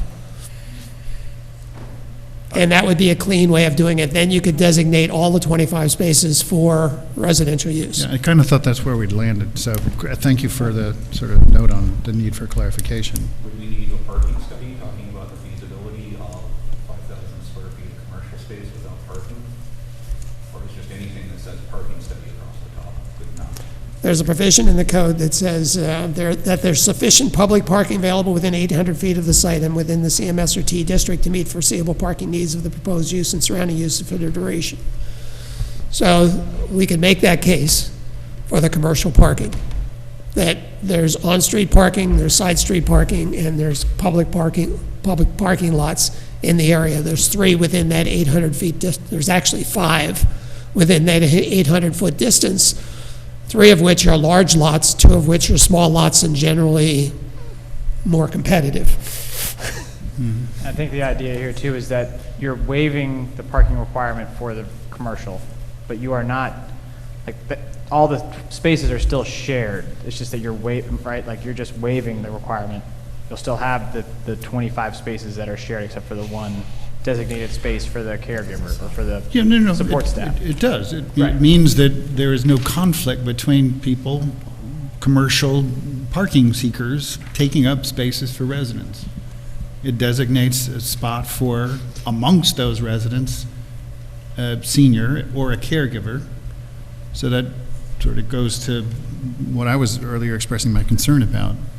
And then the basis for, as John just mentioned, the ability to access parking within that 800-foot radius of the site is there. Again, it's something we've done before. Go ahead. I think at some point, though, we are going to have to start tallying things because, and I've said this before, there's multiple, development projects, and we use the 800-foot radius. We did it for, what was it? The corner of Main and Schenck, I think, was the first time I made the comment that at some point we're going to need to start making sure that we're not double counting. And I think you said we're not there yet, but, On the east end, I think we're close. Yeah. So. And the city is negotiating to buy another lot for a parking lot. Other than that comment, I generally agree that there's enough available commercial, but we're going to a situation where we're going to say, if we do this modification, and we're saying that the spaces are only for the residents, no commercial. It's I not think that shared makes anymore. sense because, That's except for more important. employees, most people wouldn't find those spaces behind those. If you were going to a store in that building, you wouldn't know to look behind those 3 houses up the block. So I think it makes sense to designate residential and waive the commercial, which is what we've done more typically for buildings along Main Street that can't provide parking. Yep. So the parking is not going to be shared between commercial? No. Okay. That's what I wanted to All make right. sure, because I think we're not, we haven't quite gotten, now we're all on the same page, I think. Yeah, because the whole point of the shared parking analysis is to show that the two uses in this case, you can have more than two, but in this case, the two uses can utilize parking Because things are happening at different times. symbiotically, right? They can work in the same area based on demand through the time of day. So I think what I was getting to, the reason I wanted to speak was because there's a concern about overflow parking and taking up demand from off-site spaces, is that there shouldn't be demand on off-site spaces because the shared parking analysis shows that the demand of the uses as a shared unit is met on-site. Yep. The way I understood the waiver process is that we're just waiving it to like get to the number we need, but the parking spaces will all still be shared. But now we're saying that the parking spaces are not going to be shared. They're only going to be used by residential. Retail's going to have to find parking off-site, in which case it will put a little bit of strain possibly on parking in proximity. But there is available parking in I proximity. think we wouldn't necessarily be in this jam if it wasn't for the fact that we're considering that there may be residents here who are, have mobility issues, or they have caregivers who need to get to them without parking 2 blocks away, and there's the sort of the concierge employee who's assisting the elderly frail folks with a few things, so that person they need to have their parking space, ideally on site, especially if they're gonna be running errands for people helping them with groceries and stuff. So the needs of the residents are a little bit unique as compared to like a typical apartment where, a lot of folks who live there disappear to go work all day, and then people who come to the shops on the first floor find all kinds of empty spaces, and then the shoppers are gone at 7 p.m., and the people come home from work and park all night. That's that sort of like shared use, time-weighted thing. But also the shared use is based on an assumption that people go to the office, and that's like not such a... This is uniquely not... No, like in this day and age, people don't go to the office the way they used to go to the office. Okay, so it sounds like we have an understanding about the parking and a consensus on how the parking will be configured relative to commercial versus residential, right? I think there's a little concern on the applicant's part about not providing some commercial spaces. Can you provide them on the other side of Cross Street? Maybe. I'd have to Also, kind of think about that, but, if somebody has a restaurant in here, we certainly don't want them to have to be in a position where some of the people that might need to be bringing things into the restaurant don't have a spot that they can park reasonably close as well. I mean, I've had my office on this block for 17 years. I've never once parked on Main Street, and the reason I don't is because it's more of a courtesy thing where I realize that I'd rather have the storefronts and the residents above be able to use Main Street. I park on the side streets, and I've never, ever once had a problem parking on a side street in 17 years.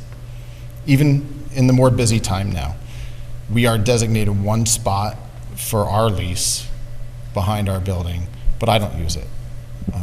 I give it to Mike because he comes to more of these meetings. And he deserves it because this is painful sometimes. Earned credits. So let's kind of talk about the. In addition to the parking, Close, I'm getting there. I have one other concern. Yeah, please. About just the relationship between the single, the residential houses and the proposed building, and they're still separate lots, is my understanding. The residential houses are each still like on separate lots. Separate parcels. Separate parcels. Separate parcels, yes. Okay. Yes, there'll be an agreement so that. So ostensibly, theoretically, one could be sold separately? But there's still a maintenance and easement agreement over that area so that they would still be able to. Someone's buying a house with a parking lot in their backyard. Yeah.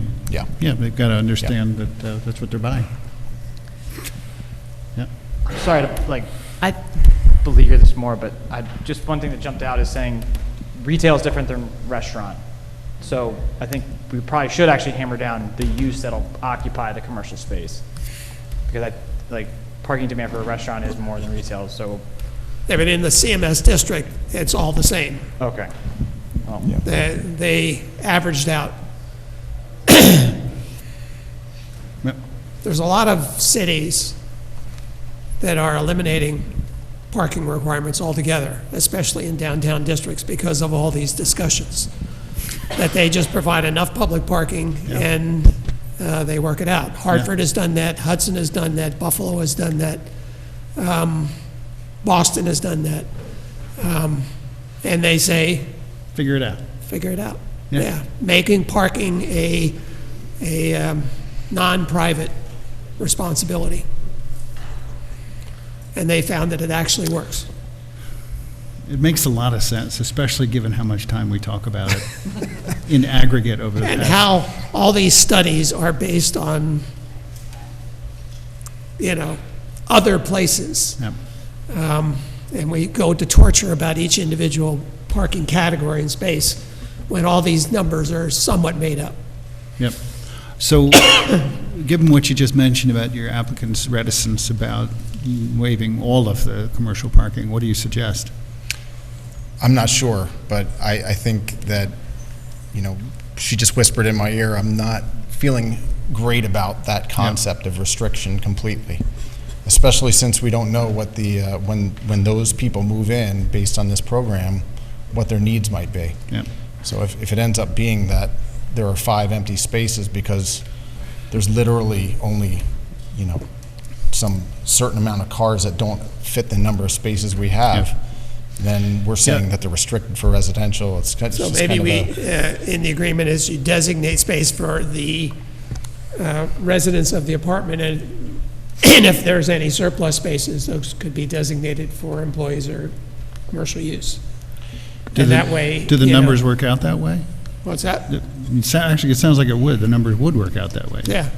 4 and 9, And right? the anticipated use is probably less than what they've estimated. They've estimated commercially, it's a conservative analysis, based on multifamily shared use and all the rest. So the modification is that parking is designated for only the required residential requirement. 22 for residential. So That leaves 3. 3 for commercial. Is that comfortable? I'll think about it for a month.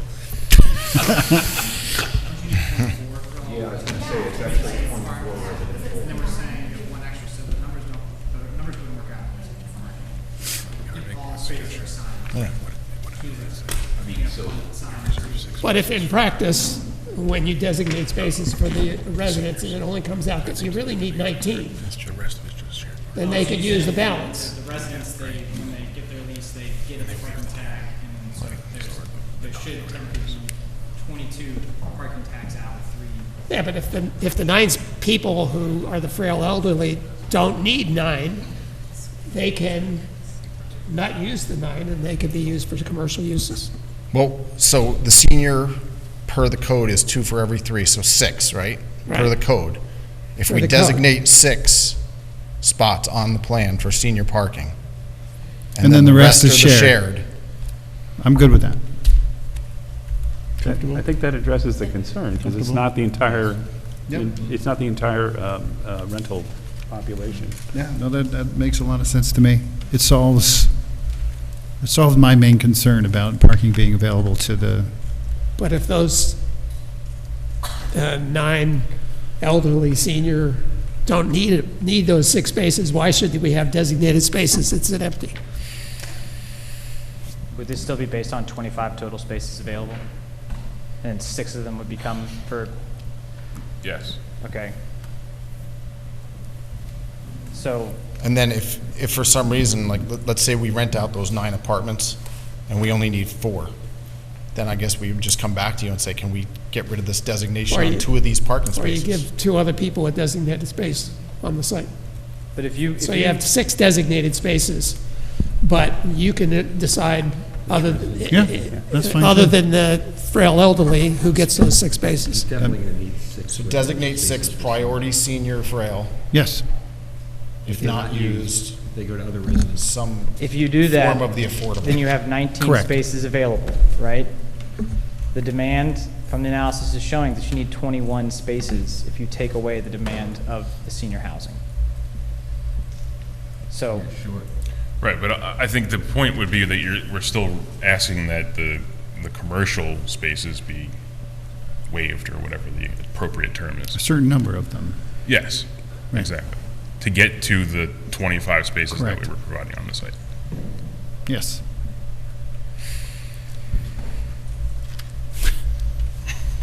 Wow. I never thought we'd encounter a completely insoluble problem here at the planning board, but this was almost it.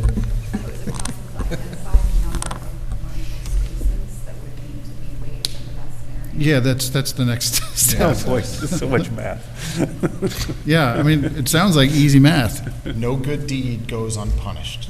That's what I'm going to start out with. Yeah. Why don't we close the public hearing? Yeah, that's where I'm Allow going. the applicant to come back with a solution at the next meeting and move on to the secret determination. Yeah. Let's adjourn the public hearing and let the applicant come back with additional information. The recommendation by our consultant, which I support, is to close the public hearing and to move on to SECRA so that we can move this forward. The only thing open to us and the applicant then is this disposition regarding designated, shared, number of waived. So I'm going to accept a motion to close the public hearing. Motion. Motion by Karen. Second. Second by Kevin. All in favor? Aye. Aye. Aye. Did you vote nay? Yes. Okay, recorded. And then, I'm sorry? No disrespect. Did you want to We're speak closing the on public hearing. Cross Street? Sorry, we're No, closing the just public the- hearing. Hearing on this particular, not the whole. Just night. this one Just item on one 2 item. Cross Street. Yeah. So, okay, sorry, I misunderstood, yes. This is just one agenda item. I know it's late already, but this is just the first agenda item, so we got plenty still to go. So, next, we have the amended EAF, the draft SECRA document by Jennifer's office that we can address. Again, this is an amended EAF. Maybe Jennifer, if you could, for our benefit, just highlight where the EAF has been amended. It's been amended, obviously, to reflect the changes to the application. However, my understanding from reading through it is that none of the categories based on this amendment rise to a significant adverse impact. That is correct, and the main area, well, there's a couple areas that were amended based on the project scope. The impact on plants and animals is actually a nice benefit, beneficial environmental impact, because, under the amended project, only 2 trees are proposed to be removed, whereas approximately 10 trees were proposed to be removed under the previous plan. So that's a good positive benefit. But the main impact really was on the impact of transportation, dealing with the relocation of the parking and the applicant's proposal to provide less parking than is required by code. Based on the discussions tonight, that section of the negative declaration is going to have to be revised because it was very specific to the proposal that the applicant had with respect to the shared parking analysis and providing 24 spaces. So, Let's wait till next month then. Because you're gonna be coming back with a final disposition on the parking. Okay. We're gonna spend another 4 hours then talking about it. And then at the same I'd time, prefer as long less. as it aligns with the updated SECRA, we can do both at the same time. Yep. Okay? Very good. Thank you. Thank you. We're going to go to the next agenda item, but, forgive me, I realize I shouldn't bring my water bottle with me. We're going to take a quick break.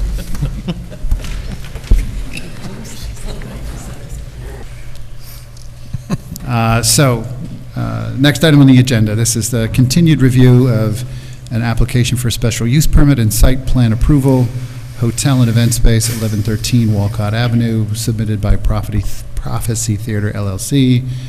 And we'll go right to you. Good evening, Mr. Chairman, Madam Clerk, members of the Planning Board. For the record, my name is Taylor Palmer with the law firm of Cuddy & Fader on behalf of the applicant.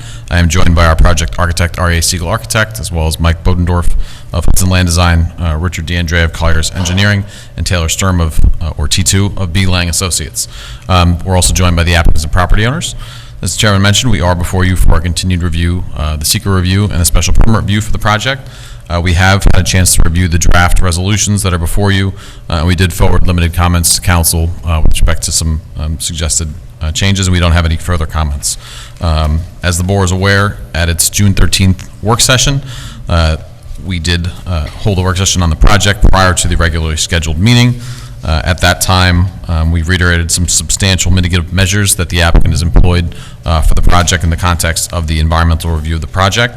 During the regular meeting, the board did close its public hearing on this application, which is why we're second tonight, and further authorized the attorney to draft the resolutions that we've considered.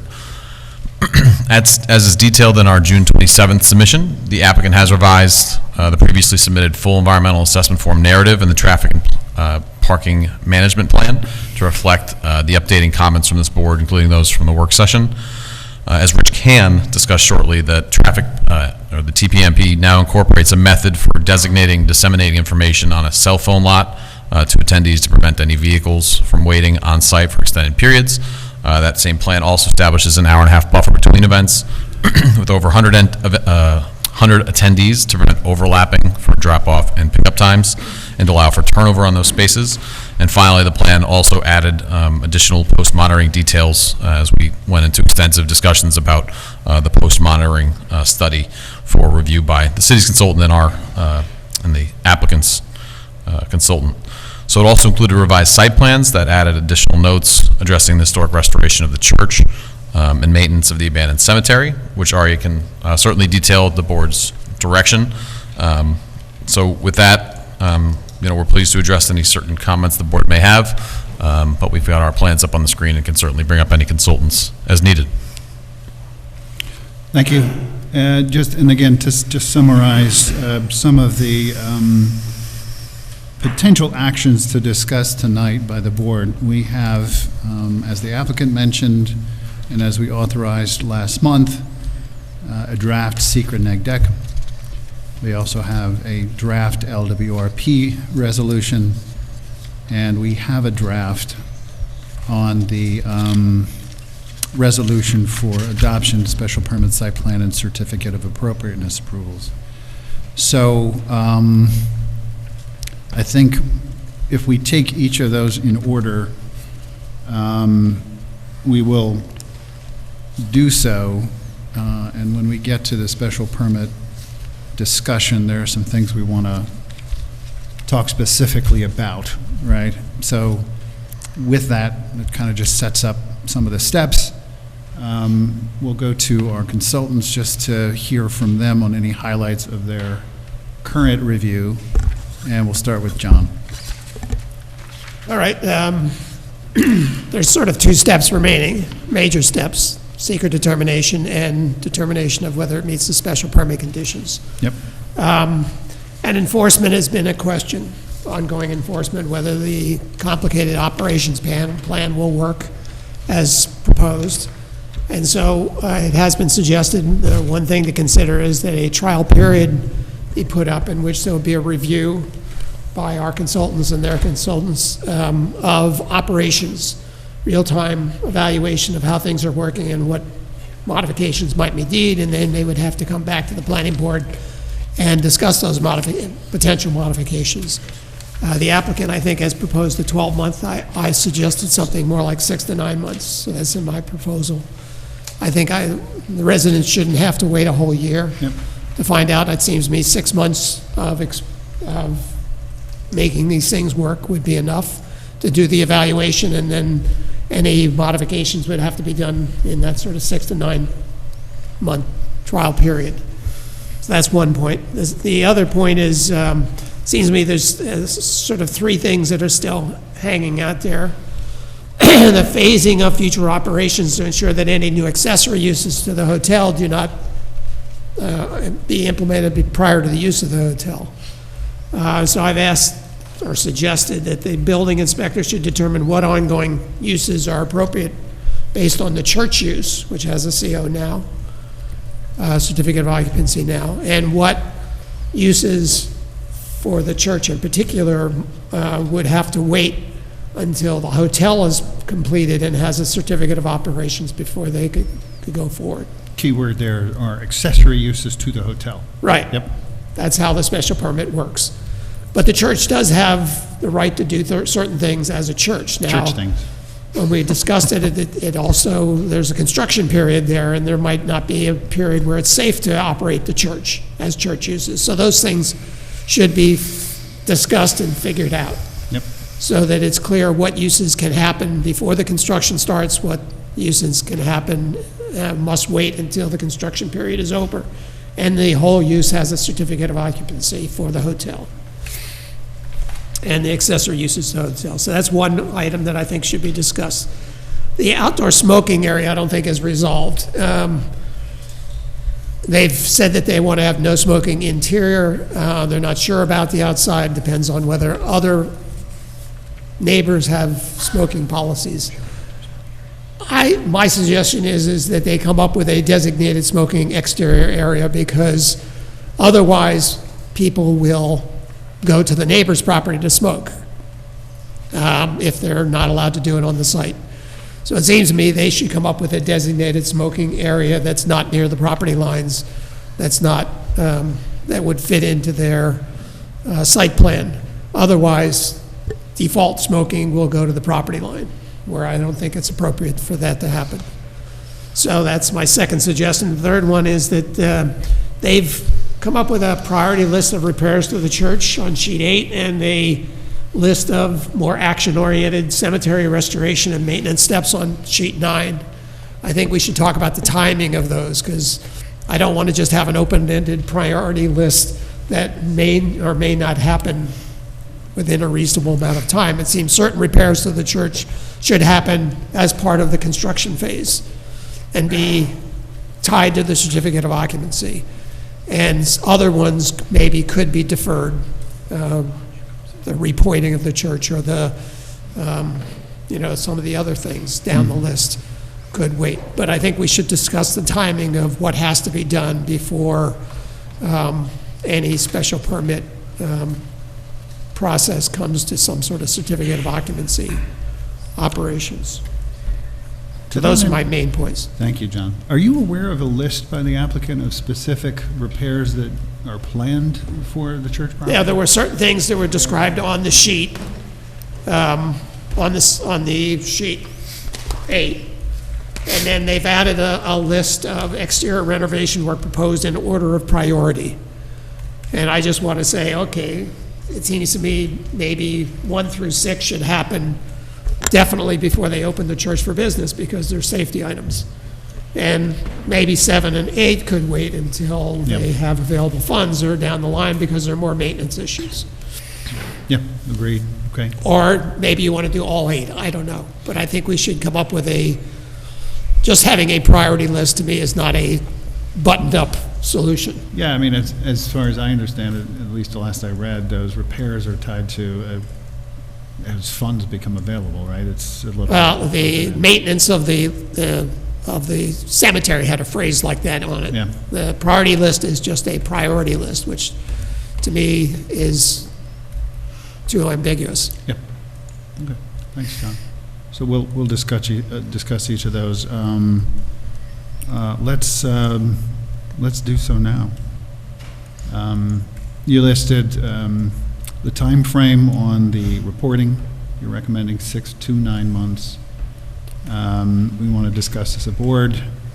If we feel that moving it from 12 to somewhere between 6 to 9 is appropriate, and is it 6, is it 9, is it 8?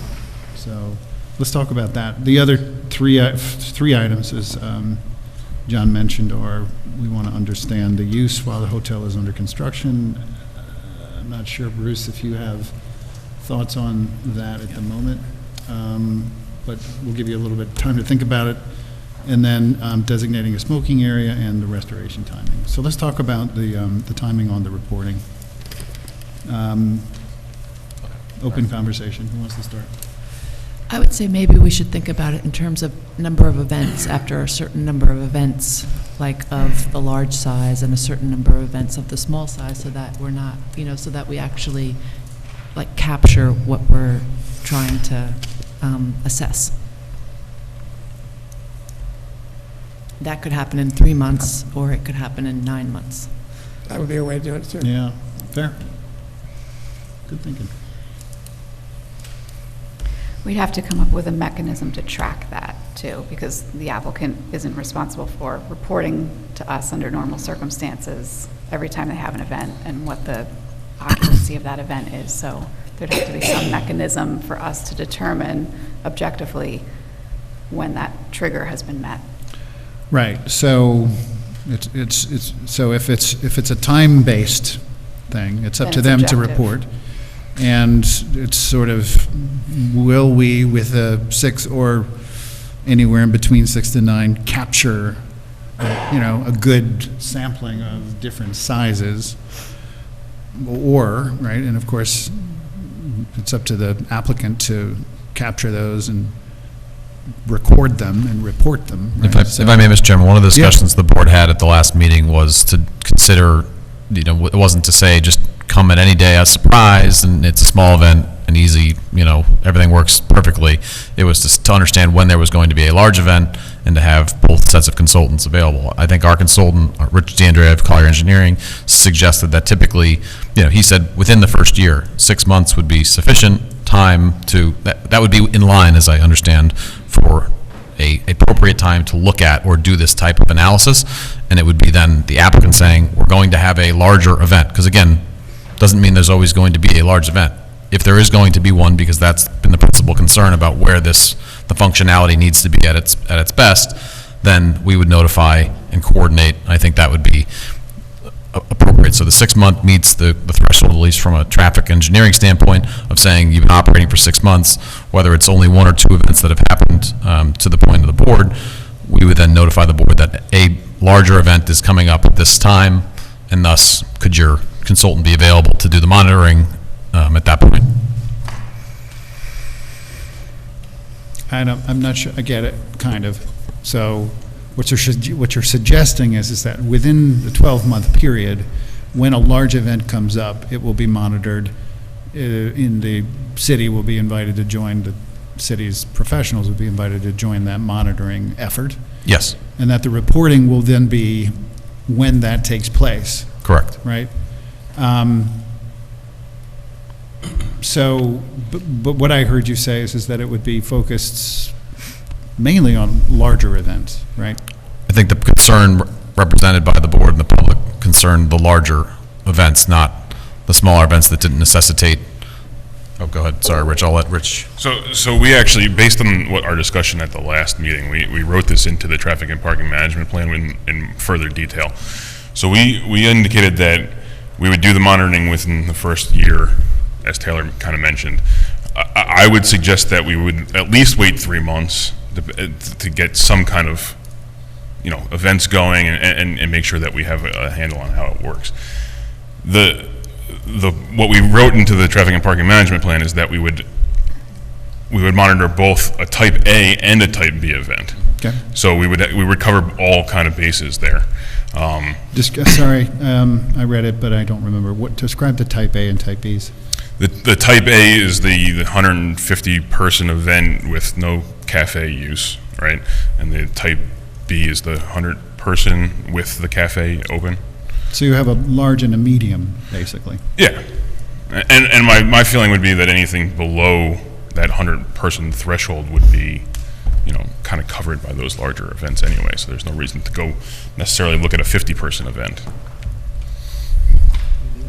The only comment I have on that is that if staffing levels change for different size events in terms of the people, helping to manage parking and stuff, we might still want to look at a smaller event just to make sure that things don't break down, you know, at a level where it's like, well, you know, we've got fewer people, we don't need as many support staff, and then suddenly you get a rupture where you're not expecting one. So maybe there is an argument to check, you know, Small, Yes. medium, the large. full spectrum of events. I don't think we're going to object. If that's the board's feeling, I don't think we would object to that.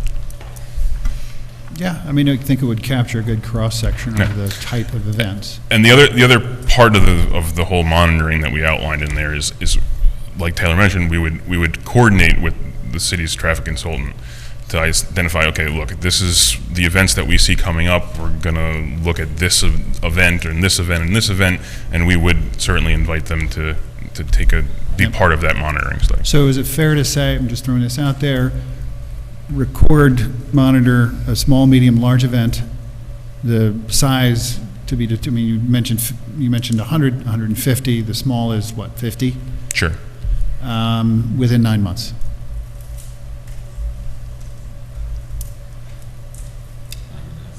Fair? Seems fair? Okay. Yes. Okay, you knocked that one out. The use while the hotel is under construction. So as far as I understand it, use doesn't convert until you get your CO, Correct. right? Yeah. So you're a church until you get your CO for Right. the hotel, Yes. right? So any accessory use to the hotel cannot take place while you're building. We agree, yes, we agreed to that at the work. So the church is a church. So we Yes. want to understand that while the church is a church, what functions will take place, if any. So wanted to get your thoughts first, as the applicant. Are there going to be services held, church services?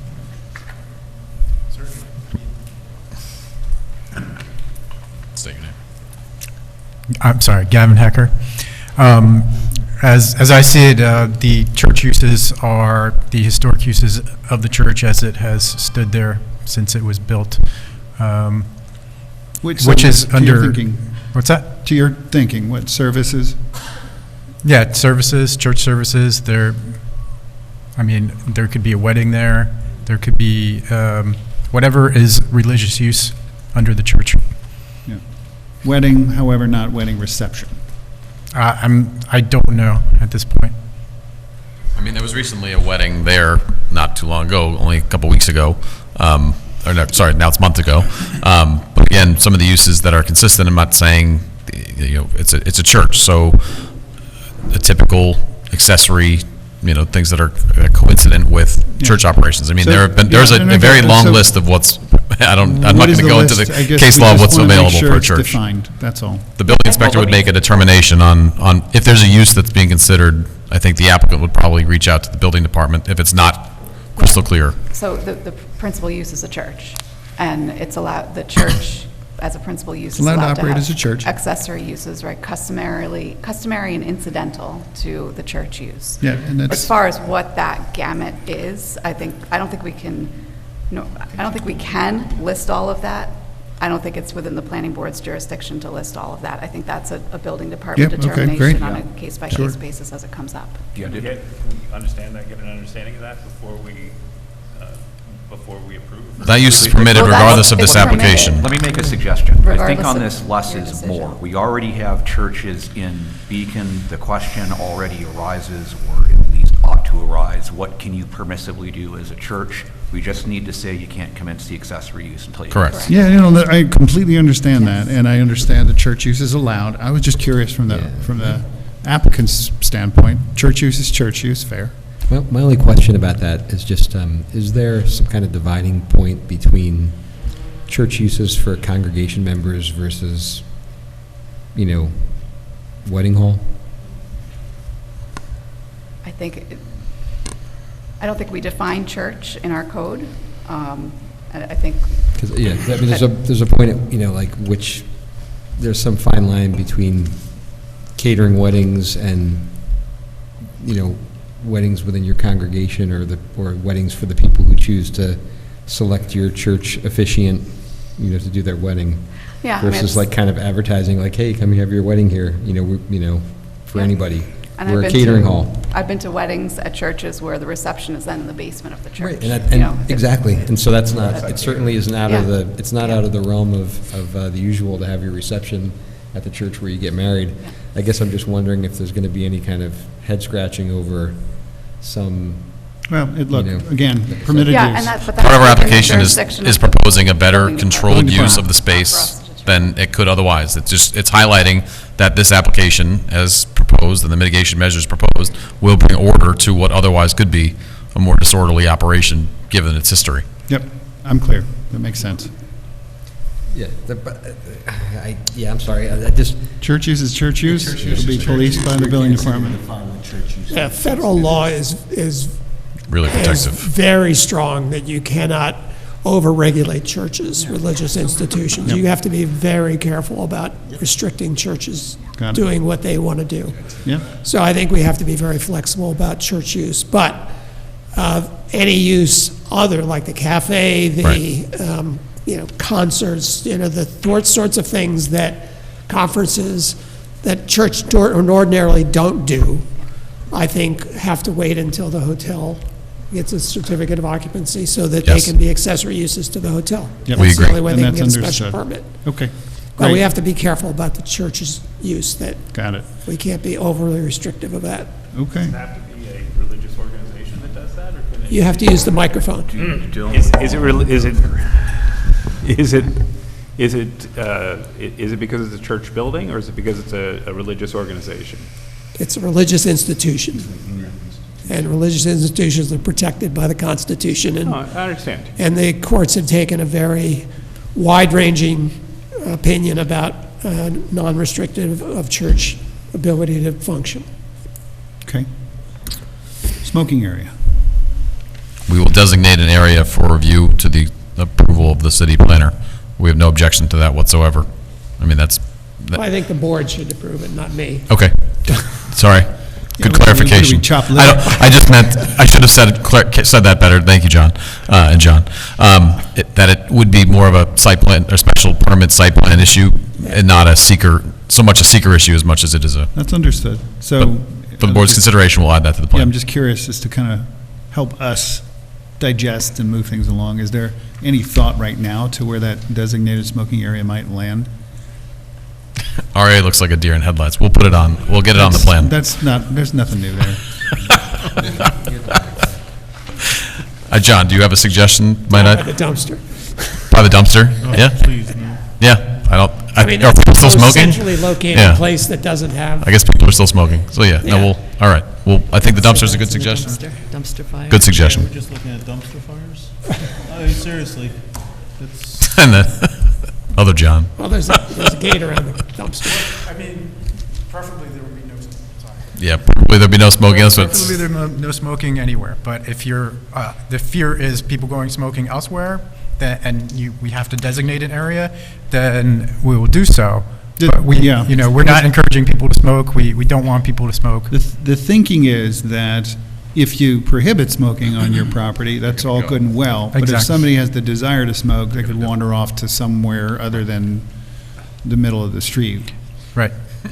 So again, the thing is, if you provide a smoking area, even if it's a nasty, awful habit, then your guests will gravitate toward that rather than neighboring properties. Yes, understood. So, I mean, it will be the best dumpsters, or we'll try to control fires from starting at the dumpsters. So- Okay. So you're gonna come back to us with with a location near the dumpsters. location identified, and then the timing on the restoration. Let's talk about that a little bit. Okay. My personal feeling, and of course we'll hear from the board, is that anything that poses a potential life safety issue, New York City, local law 10, local law 11, stuff falling off the building, that's a concern. So I know it's not New York City, but those laws are in place for a reason, for buildings like this that are aged and have a tendency to drop things. So my personal feeling is that before COO is issued, Sorry, I was on the cemetery. things like Aspire Yeah. should definitely be addressed. Sorry, I can pull it on myself. No, it's but- right here. It's on the sheet. Jesus, there it is. Again, roof tiles, those are slate, right? Yes. Yes. And those, have a tendency to slide off. They're heavy, they're sharp. I consider them a life safety issue. Okay. Flashing is, it's a part of the assembly, it's a part of the integrity of the assembly, and, water starts to do what water does to undermine the assembly. The rest of it becomes dangerous, right? Even though it is just flashing. Gutters, same. Those are things It's on that. sheet like 7. It's on the sheet. Yep. Priority. So, my sense is that Yeah. up to 5. 6. But when are you going to do the work? Repainting windows. Yeah. If you're up on the spire, you might as well paint the windows. Yeah. And, under general notes up here, it says clean and report existing facade as required per New York State Department Restoration Standards. Yeah.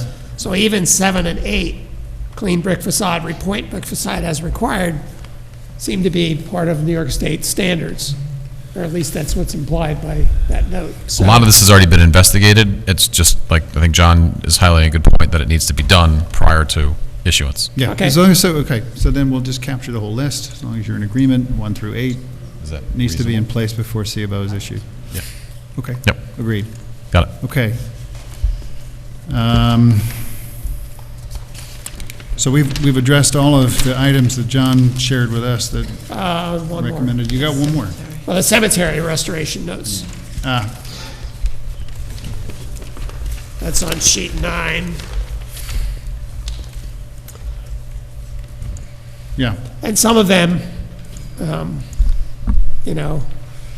are left up to a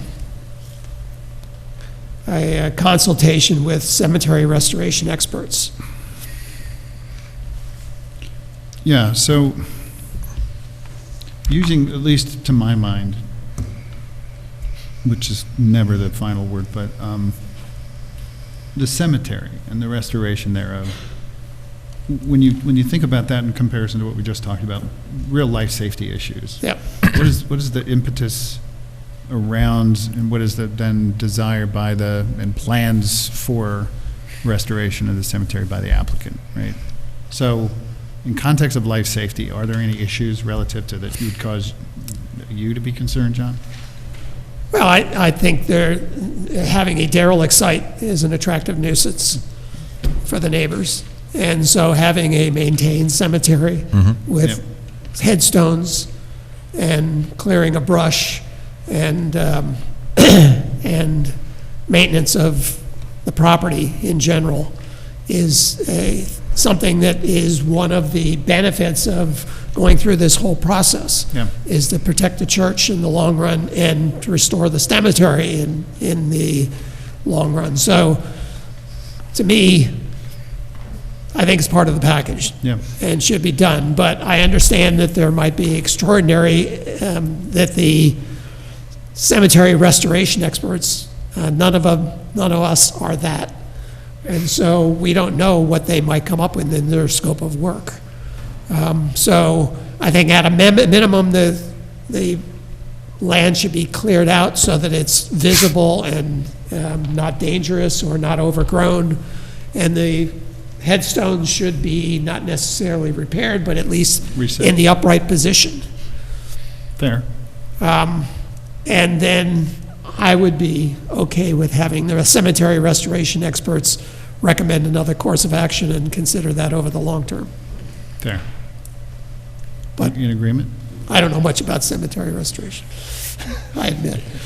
It's never come before the board. Did we confirm that there's no unsecured remains in the crypts? So I think I'll just sort of push that question off just for a second, no respect to the first question. So we have no objection to cleaning, maintaining, mowing, clearing of debris, things to that effect. The headstone restoration may be part of the broader, we're not objecting to that, but I think we're trying to say that we are agreeing to part as a site plan condition, for example, typically prior to CO type agreement, where you're maintaining that area and continuing to do so, heretofore. That's a straightforward issue. Some of these other concepts that would require this outside consultation will often use grant programs or other funding to do it, and there are other agencies or entities that oftentimes want to come in and be a part of that management structure, but those are a lot less certain and wouldn't be, not to say reasonable, but it would be generally difficult to ensure that, hey, you can't get a CO for your development because because you don't have the funding to restore a cemetery. They are doing restoration work. They are preserving the area. They're addressing the health, safety, welfare components of it. And I think a secondary sort of a bifurcated category is what the way that note was intended to sort of structure was, we're going to clear it, we're going to maintain it as a cemetery. But any sort of, restoration is, I think, the word we're looking at. That's, a program that requires this additional support to get there.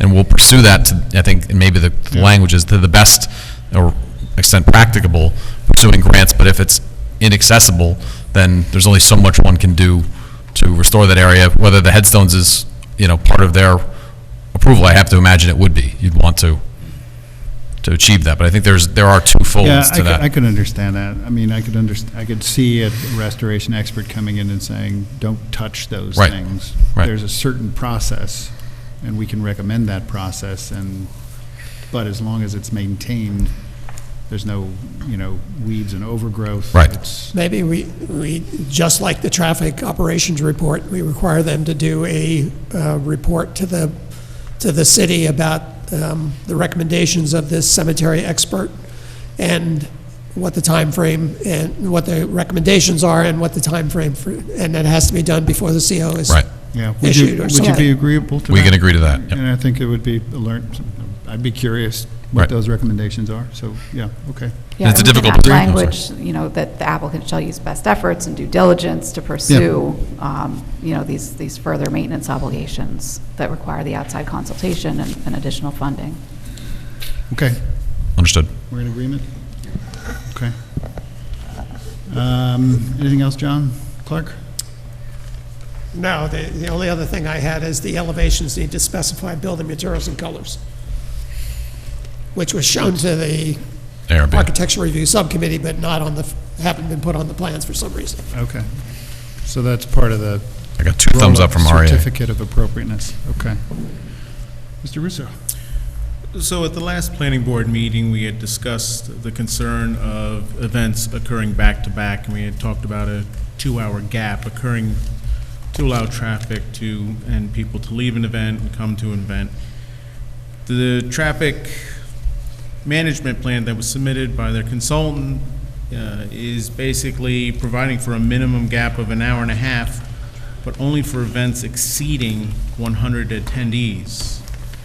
I'm trying to determine, or would like to know, how that they determine that the gap is only needed if it's exceeding 100 attendees. I mean, if you have 80 attendees at one event and 80 at another. It's an hour and a half. Yeah, so 2 things. So we proposed a 1.5 hour gap between events, over 100 attendees. The way we came up with that 1.5 hours is basically, if you look at 150 attendees, based on the city code, 37 parking spaces are required. If we assume that everybody was picking up and dropping off to get in and out of those 2 events, we had discussed this previously when we did our queuing analysis, that we had conservatively assumed a 60-second per vehicle pickup drop-off rate. When you look at that just in round numbers, right, it was 40 people dropping off, or 40, I'm rounding it up to 40 to make it easy. So 40 vehicles dropping off in 40 minutes, or sorry, picking up as you're unloading an event, and then another 40 people dropping off as you're floating in the next event in 40 minutes. That gives you 80 minutes. 10-minute gap in between for some overlap time is an hour and a half time period, is basically how we came up with that hour and a half time period at 150, at a full 150 people. We figured anything over 100 people that would kind of apply to, because it just kind of makes sense. Under 100 people, it just felt like, you're talking about now 25 vehicles dropping off or picking up. really, that could be done within an hour time frame when you apply the same kind of things. So we just didn't feel that the hour and a half time gap between those was really necessary, and the amount of people is just fewer, so. So basically, though, anything fewer, you say within an hour, so we should be providing at least an hour gap. Right, we're saying an hour and a half. Well, we were saying an hour and a half over 100 people. Over 100. Correct. Yeah, I mean, I think. For events under 100. I think if we wanted to say events under 100, or maybe 50 to 100, because if we had an event under 50 people, the gap or the overlap there is going to be so minimal that it's really not, I don't think it's necessary at all to even consider it. I think what we had talked about at the last meeting was maybe a 2-hour overlap, and I understand kind of the numbers you're coming up with. My only concern thinking about it is that if there's like a changeover of items in the event space, I'm not saying like the movement of massive equipment, but people might be coming out, like employees might be coming out of the concert area, out of the event space area, and that could deteriorate the pickup time and the drop-off time. I don't think 10-minute. Yeah, I don't think anybody anticipates that in that scenario that we would have successive events that wouldn't, in that short of a time frame, that wouldn't be the same event just running back to back. You know what I mean? So in an hour and a half time frame, I would imagine that you would have that same event having like a afternoon time period and an evening time period or something like that for the event. If you were changing out the entire event, I would imagine that there's going to be a larger gap to unload and load whatever might be that's there. kind of what I'm picturing with at least the 2-hour overlap to give time for that changeover. Yeah, I mean, I think the hour and a half gap is a minimum, right? It can always be. I think it's the bare minimum. Yeah, I mean, it can always be longer if that was the needs of the events, right? I think we have to come up with one standard. Yeah, I was going to say. If that's what you, Just if that's what you For want. Bruce's sake. Well, I mean, one thing I'm just thinking about right now is you're scheduling activities Yeah. and you say, okay, we're going to have this conference, rock concert, whatever it is, at 2 o'clock, and then we're going to have the next event at 5 o'clock, and then all of a sudden the 2 o'clock event goes over 150. And now, based on the schedule you've already set, so I had the exact same thought. I feel like one standard is going to be a lot easier in application. Yeah, more so for enforcement from the city's perspective.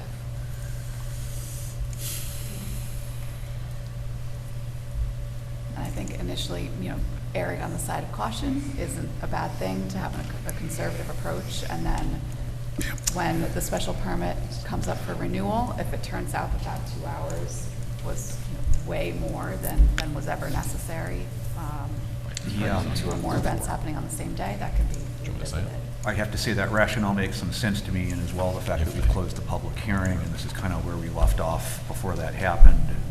Yeah. Because, I mean, if they come back in a year or two and present data and they don't need the 2 hours, Fair. I'm fine signing off on that. Thoughts? Understood. Right, so we're looking at a 2-hour gap between each event. Yes. Yep. Okay. Great. Anything else? Nothing else.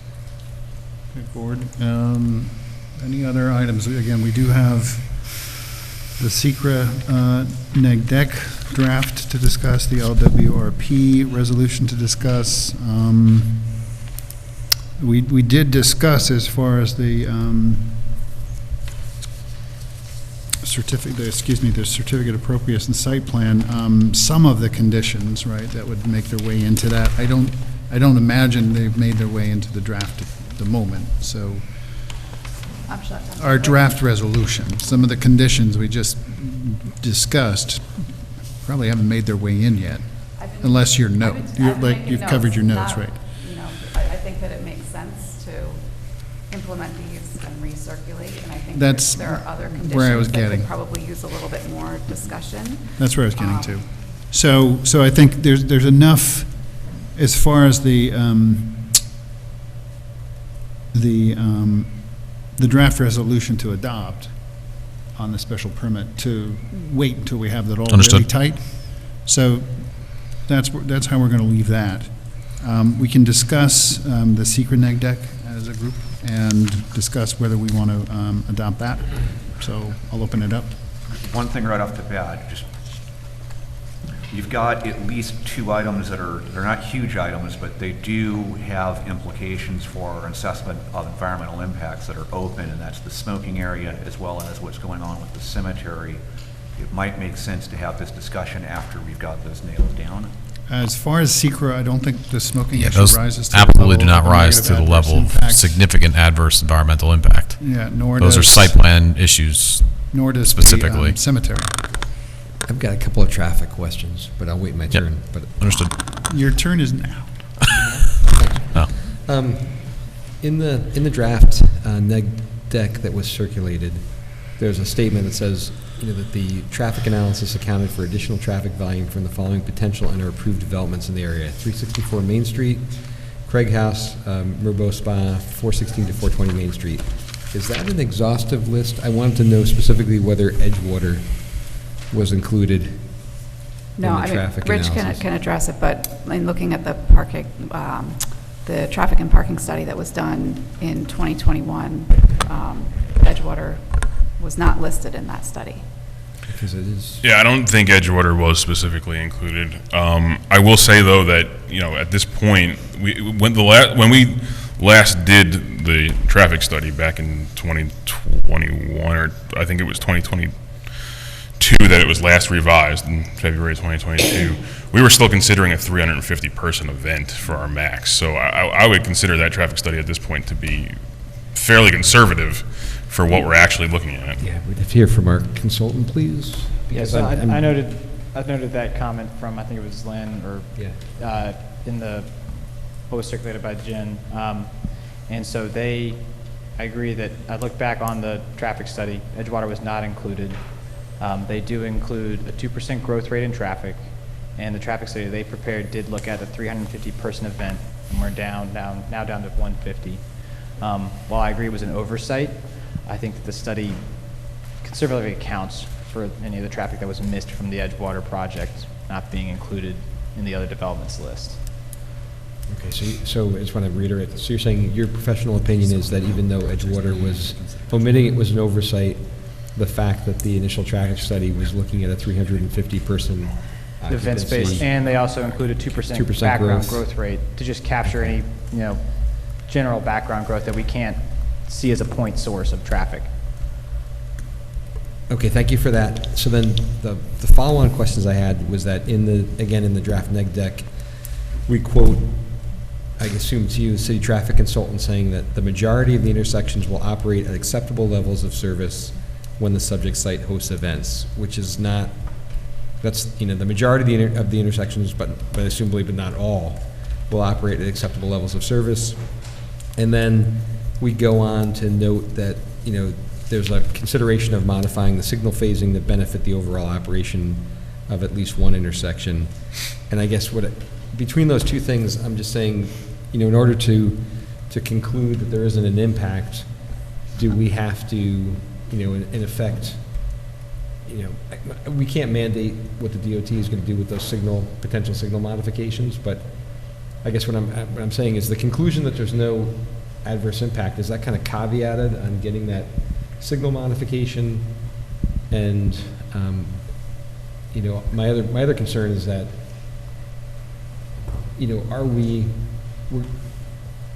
there's another comment in that section that says, I just want to make sure I have this. I guess that, there's another comment saying that on Friday peak, or weekday peak PM hours, or at least if I can find it, during Friday PM peaks, that, there is essentially a degraded level of service, due to and I'm assuming this is due to the congestion of commuters coming out of the train station.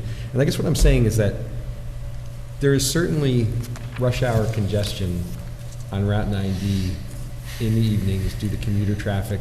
My assumption is it's commuter traffic coming out of the train station heading towards the Beacon-Newburgh Bridge. Service, the level of service is changing. Additional projects are creating greater congestion it may not be rising to the level of a significant adverse impact, or it may not be rising to the level where it's triggering, the traffic study to say that, we've got a significant problem here. But do we need to recognize kind of a decrease in service, or as an impact? And I guess I just want to make sure that we've had a moment to consider this and make sure that there's and to look at the sort of the gap between study criteria and DOT criteria that say, now we've crossed a red line, but versus just an acknowledgement that as these projects come online, it's going to be a different landscape, Okay, yeah, so I think what we have to consider here is that we're thinking about the impacts of this project, and I think you spoke on the fact that it's the impacts of multiple projects that are causing issues at that intersection, on top of just the existing commuter traffic that comes up Beekman from the train station and affects that intersection. It's the Beekman 9D, and I forget the opposite street. I think it's Beacon, and it crosses over. But so to say that this one project is the one that's having an impact on that intersection is not an entirely valid statement. It's the valid statement, but to say that the development in Beacon is having an impact on the intersection, and I don't know the mechanism specifically that the planning board can really do here. I think perhaps it's the city, or if it's the Traffic and Safety Commission that needs to kickstart some kind of study to look into the improvements necessary at that intersection. The applications that have been before the board have looked at signal timing changes, specifically like adaptive signal timings at the intersection, which is something the DOT has been doing on their corridors. But I think just to come back to the start of it, to say that this one project is the impacting force at the intersection is not valid. I think the valid statement is that the development in Beacon is the impact that you're seeing at that intersection. Okay, so therefore we can't assign those signal changes or improvements to that intersection as a responsibility or a caveat for the. No. Well, what we have done in the documents is we've said that the applicant, when they have to go to DOT anyway to get a highway work permit, Yep. and we've said, and they've included this in their submissions, they've offered this, that when they go to DOT for a highway work permit, they will present to DOT signal timing modifications for this intersection. We're going to make the signal timing modification recommendation to the DOT. If they agree with those recommendations, they can then go ahead and implement those. I think the other thing to remember is it's really that one time period. When you look at in the afternoon when people are coming out of Beekman Street, that's the issue. At the other time periods that we analyze, really the Saturday time period, there's no issue at all. Well, there's no significant issue there. So, Right. I think I'm satisfied. Thanks. But I guess what I'm saying is just picking apart that issue of we're looking at a document saying there's no impact, but yet there are some factors that are sort of somewhat out of our control. So. Well, Yeah, so and I just to think the key parse is- that a little further, we're saying through the SECRA language, there's no significant adverse impact, not that there is no impact, right? Correct. And that it meets the requirements of the SECRA. It falls under the threshold for significant adverse impact. And yes, you're observing something that, when we talk about all of these applications, to some degree, we talk about a lot, and that is the aggregate impact, right, across the city of the result of the zoning and the result of the development that takes place around that zoning, right? So it needs to be looked at a different scale and in a different forum. So yes, you're absolutely right there. Yeah, and I think also what Stark had said was also, right on point, that we're looking at the impacts to this project. Yes.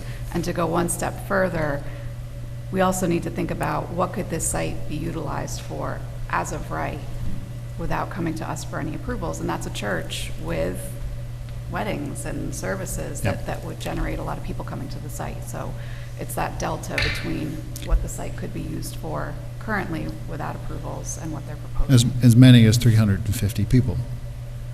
Sure. Yeah, the 336, I think, is the occupancy of the church. Yeah. Yep. Thanks. Anything else? Questions? You look poised. I just need to use the restroom. Oh. You had your opportunity.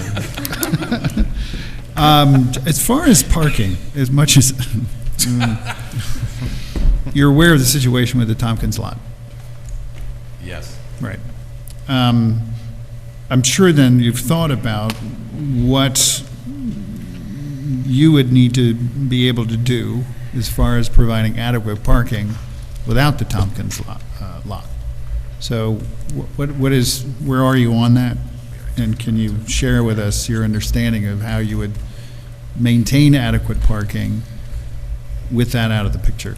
I'll steal the thunder for a second, because I still hear John Clark in my sleep sometimes about Ooh. the discussions of you can't take credit for what isn't built or what could not be there in the future. So this goes back to many discussions of what parking lots do exist, what could exist, and otherwise. So we did analyze for this, but I'll let Rich talk on the technicalities, not just what's playing in my head from John Clark. Well, I have no idea what any of that means, other than you have sweet dreams about our city planner. What? So, if the Tompkins lot was not built, we would lose 50 or so spaces that are proposed in that lot, Right. In that instance, we still have the municipal lot here and the Beekman Street on-street parking, which would total like about approximately 146 spaces total. At our absolute peak, based on our analysis, we're showing that we need 63 spaces off-site, Okay. right? So there theoretically is enough parking in those spaces. So you're able to meet your requirement of 63 off-site without Tompkins, is what you're saying? Yes. Okay. That answers my question. Okay. Any other thoughts on that particular item? We know that the Tompkins lot is under some legal discussion at this point. We can't Unrelated to predict this how that would application. come out, but there's still the anticipation that the Tompkins lot will be there. Yeah. It's just how many of those spaces might be dedicated for church parking or are open to church parking. Yeah, I personally was just curious if that Yeah. went off the table completely. Not to say it would, but, But that is the most convenient lot. yeah, understood. And so every lot that isn't the Tompkin lot is a little less convenient. Yep. We've also included in the special permit conditions, a condition that says that the continued validity of this special permit approval shall be subject to the continued availability of sufficient public parking or private parking secured with an easement or similar agreement to ensure the availability of parking within a 1,000-foot radius of the property to accommodate an event of 150 attendees. So yeah. in the event, none of these areas. So, yeah, the city lot and the Tompkins lot get paved over Right. or built upon, or Then then they would have to come back because Yeah. they wouldn't have the sufficient parking in the area. Yep, understood. Or find a private lot somewhere through and negotiate an easement agreement. So, Within 1,000 feet. Yep. Okay. So that brings us back to our secra neg deck draft in front of us. Any other questions or conversation around that in anticipation of entertaining a motion to adopt? Or otherwise, I'll accept a motion to adopt. I think I got my question resolved, but I just want to make sure. One of the questions or comments I had was about stormwater management and how we would avoid a situation where there would be, flow coming out of the parking lot in a particularly heavy storm causing erosion on the steep slopes, leading down to the cemetery or in the cemetery itself. And John Russo gave me a little bit of a, but maybe you want to just give a quick brief. It's after the last weekend storm, it's just on my mind. Yeah, I'm sure that storm event is on everybody's mind. There's been a lot of havoc wreaked by that. So we do have that large underground storage area, including a closed pipe network system. So essentially, runoff now just goes on its merry way towards the west, wherever. It could go down towards the views. We're capturing all the runoff from the site. putting it in that underground detention system, we did discharge it to the cemetery, and it goes through a flow diffuser, which used to be called a level spreader, but that puts the drainage back to a sheet flow condition, so technically it doesn't cause erosion. And it's at a much slower rate than it normally would be based on that outlet control structure that's built into the underground detention system. So based on numbers of our drainage analysis, we shouldn't be causing any erosion on the cemetery. And to add to that, during Yeah, none of that construction, exists today. they were going to do soil testing to see if the underground system could actually be used as an infiltration type system, which would Yeah, so reduce we're flows hoping even that that further. system performs better than it's showing in the numbers right now. And maybe there'll be no outflow if we get good infiltration in there. Thanks. That's I love it when engineers geek out to their stuff. Super Like fun. architects? Yeah. It's a different kind of geeking out. Okay, so we have a board member. I was going to, so we were going to either have a motion to adopt or any further discussion, so let's take the time between when Yeah, David I'll gets take back and now. The opportunity just to remind the board. Yeah. There was a revised version circulated before the meeting with some red line changes Yes. based on comments that I received from various board members and from consultants, a couple of revisions from the applicant. So that was circulated to the board prior to the meeting. Yep. Not a lot of major changes, mostly clarification of issues and That's- sort of expanding upon concepts that are already in here. Yeah, that's the one in our packet. No, the email one, yes. In the email, Yep. yeah. Got it. Okay. And you do have before you that was circulated previously, a part 2. Yeah, Which I'm yep. assuming everybody has taken a look at and agrees with. Yep. The designation of impact. Yes. Yes. Read it all, Yep. And I guess while we're waiting for David to come back as a preview, if you want to talk about, in the event we move forward with SECRA, the next step would be the LWRP resolution, which is a separate resolution from the special permit resolution, in which the board finds that the application is consistent with the relevant LWRP policies. Got it, yep. This is in a coastal area. Okay. So on the subject of SECRA, I'll accept the motion to adopt. Motion. Motion by Karen, second by Randall. All in favor? Aye. Aye. So then, as Jennifer mentioned, we have the LWRP consistency statement in front of us as well. Any thoughts, discussion around that? My review, I find it all in order. It's pretty straightforward. Yeah. Anyone else? Didn't have any questions about that one. Okay, I'll accept the motion to adopt. Motion. Motion by Len, Second. second by David. All in favor? Aye. And then, as I mentioned, as far as the last draft, the big one, we're going to wait till next month until we have it all top and tails. Understood. And so then we will see you next month. Thank you very much. Thank you. Great. Next item on the agenda, number 3, continued review of application for site plan approval and subdivision, mixed-use commercial and residential, 152 to 158 Fishkill Avenue. That's right. You want to go? Yeah, so he's asking for permission. Yes. You may. Been here long enough to get some inside jokes. Is that what you all call me behind my back? No, that's what you called yourself me. before. I did? I did? You did. No. You may be excused by royal decree.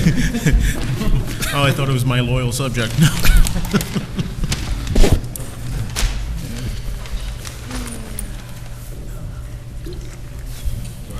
Ready? No worries. Good evening. Well, hello. Pleasure to see you all. For the record, Taylor Palmer with Cuddy and Fader on behalf of the applicant. Tonight I'm joined by our project architect, Jacqueline Tyler of Nexus Creative, and Rich DeAndre of Colliers Engineering Design. We're before you this evening for our continued review in an application for site plan and subdivision or lot merger review to redevelop the premises for a proposed mixed-use development, 152, 158 Fishkill Avenue. Since we were last before you, we did apply to the Zoning Board of Appeals in connection with our reduced application that is limited to reduced retaining wall height for certain sections of the proposed retaining wall, which when taken together average approximately about 6.46 feet throughout the site. The maximum height of the retaining wall in certain sections is 15.4 feet. As is more fully detailed in our June 27th letter and our updated site plans, we did make some following adjustments, which I'll just list for summary purposes that Jacqueline has the site plan up on the screen. We did adjust the location of a conflicting tree and a light pole, and that tree was relocated to the terraced retaining wall. So the board will recall, we terraced the retaining wall and added some landscaping there to help reduce any impacts and lowered significantly the height. The former project actually, or former iteration had a maximum height of 20.6 for the retaining wall height. The driveway entrance width has been reduced as a recommendation of the board's consultants, and we have a concrete drop sidewalk that continues across that driveway. We have a triangle island that has been introduced to the parking area, and the snow storage areas have been relocated to those landscaped islands. Stormwater testing did take place, and it was witnessed by the city's engineer, and that's also integrated into our stormwater management plan and the site plan drawings. The landscaping is also updated to highlight the size of the proposed trees, to add landscaping to the terrace retaining walls, and then to, again, avoid conflicts with the lighting plan. Collectively, these work to further reduce any potentially significant adverse environmental impacts from the project. With that, if the board would like, we can certainly walk through some of those changes, but ultimately, we did have a chance to review the draft negative declaration, and we had minimal comments regarding same. Okay, so you shared your notes with Jennifer? Yes. There weren't any. On the neg deck. Okay, just so for, sorry? There were none. You had one opportunity for stand-up, you used it, you're done. So, as far as the updates that the applicant just mentioned, John, is there anything else you want to bring to our or the applicant's attention at the moment? Okay, there was a few points that I reiterate again. They made minor improvements to certain things, but I still see some opportunities for improvements. First, I think both the 8A parking aisles should be level to the sidewalk. One, they seem to still have a curb in front of, so you would have to walk around the back of the car to get to the other aisle to get to the sidewalk, which doesn't make much sense to me. The parking aisles are still much wider than necessary. If you look at the turning diagram, there's a huge chunk of asphalt over here by the terraced retaining wall that could be landscaped or snow storage. And it wouldn't inhibit any of the turning movements of the trucks, and you would just have less impermeable surface. Yeah, reducing paved area, very important. And the same for that little triangle island you put in over by the central section of the parking. It could be a much more of a sort of a right triangle rather than an equal distance, whatever you call those. Like, forget my geometry. Isosceles? Equivalent triangle. So in essence, you could have a much bigger landscaped area there and more defined aisle and less sort of ambiguous asphalt out there that doesn't need to be. You already have a parking space for a truck that, sort of adds to the asphalt. And then thirdly, I know you've narrowed the radius of one side of the driveway slightly, but it's still much wider than necessary for the traffic aisle and the traffic turning. I think you can narrow the space at the throat to 25 feet and at the center line of the sidewalk to 44 feet and still accommodate the turning radius that you show in your plans. And that would give you another 6 or 8 feet on the landscaped island to the north of the driveway.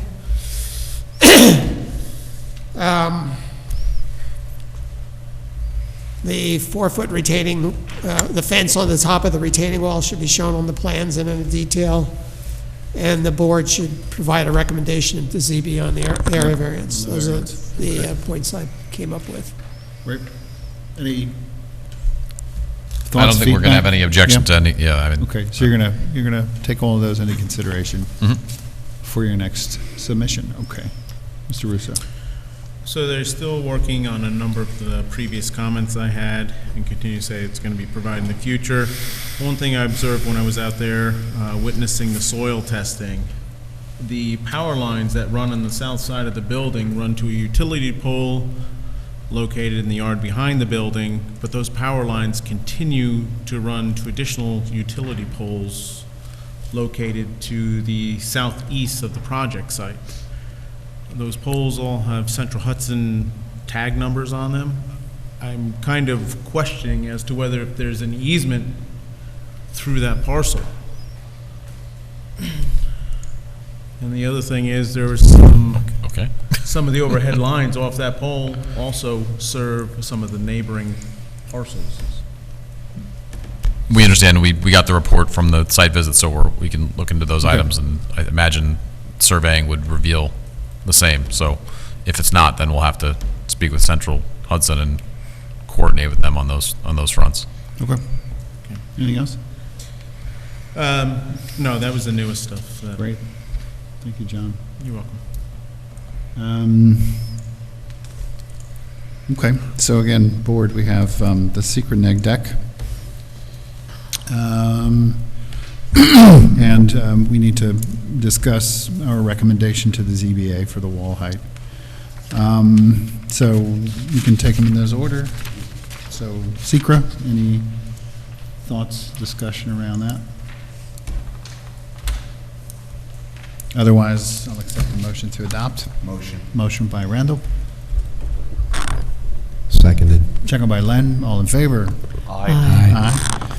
And then, as far as the wall height variance, discussion, thoughts? I always look to you, David, since you have such deep experience with Could you matters of zoning. summarize what you're requesting? Do you want us to take? Yeah. Yeah, thank you. Because of the existing topography on the site, we have certain portions of the retaining wall that will be over 6 feet. As you recall, the original application would have required 2 variances. One was the retaining wall height, the other was the building height. The project has been adjusted to reduce the building height, which actually had a reverse correlation with the height of the retaining wall. But because we were able to terrace certain areas of those, we had a determination from the building inspector that certain areas don't exceed that because they're terraced. Right now, what you're looking at on the screen is the submission that was included in your package. That's the rendering of some of the terraced retaining walls and some of the landscaping prepared by Deborah Adamson's to that effect. So the answer to the question is the maximum height of the retaining wall in certain sections will be 15.4 feet. So that's the maximum. So the relief sought from the zoning board is 15.4 in the specific location at that location. Generally, the wall itself, if you run it the length of the site and you take the average, is about 6.46 feet when you take the whole average. So it's just points of the overall layout are 15.4. So there are 2 segments to the east of the proposed structure which have maximum retaining wall heights of 9.1 and 7.5 feet respectively, but there is 1 point that gets to 15.4 feet. So that's the maximum of any points of these retaining walls.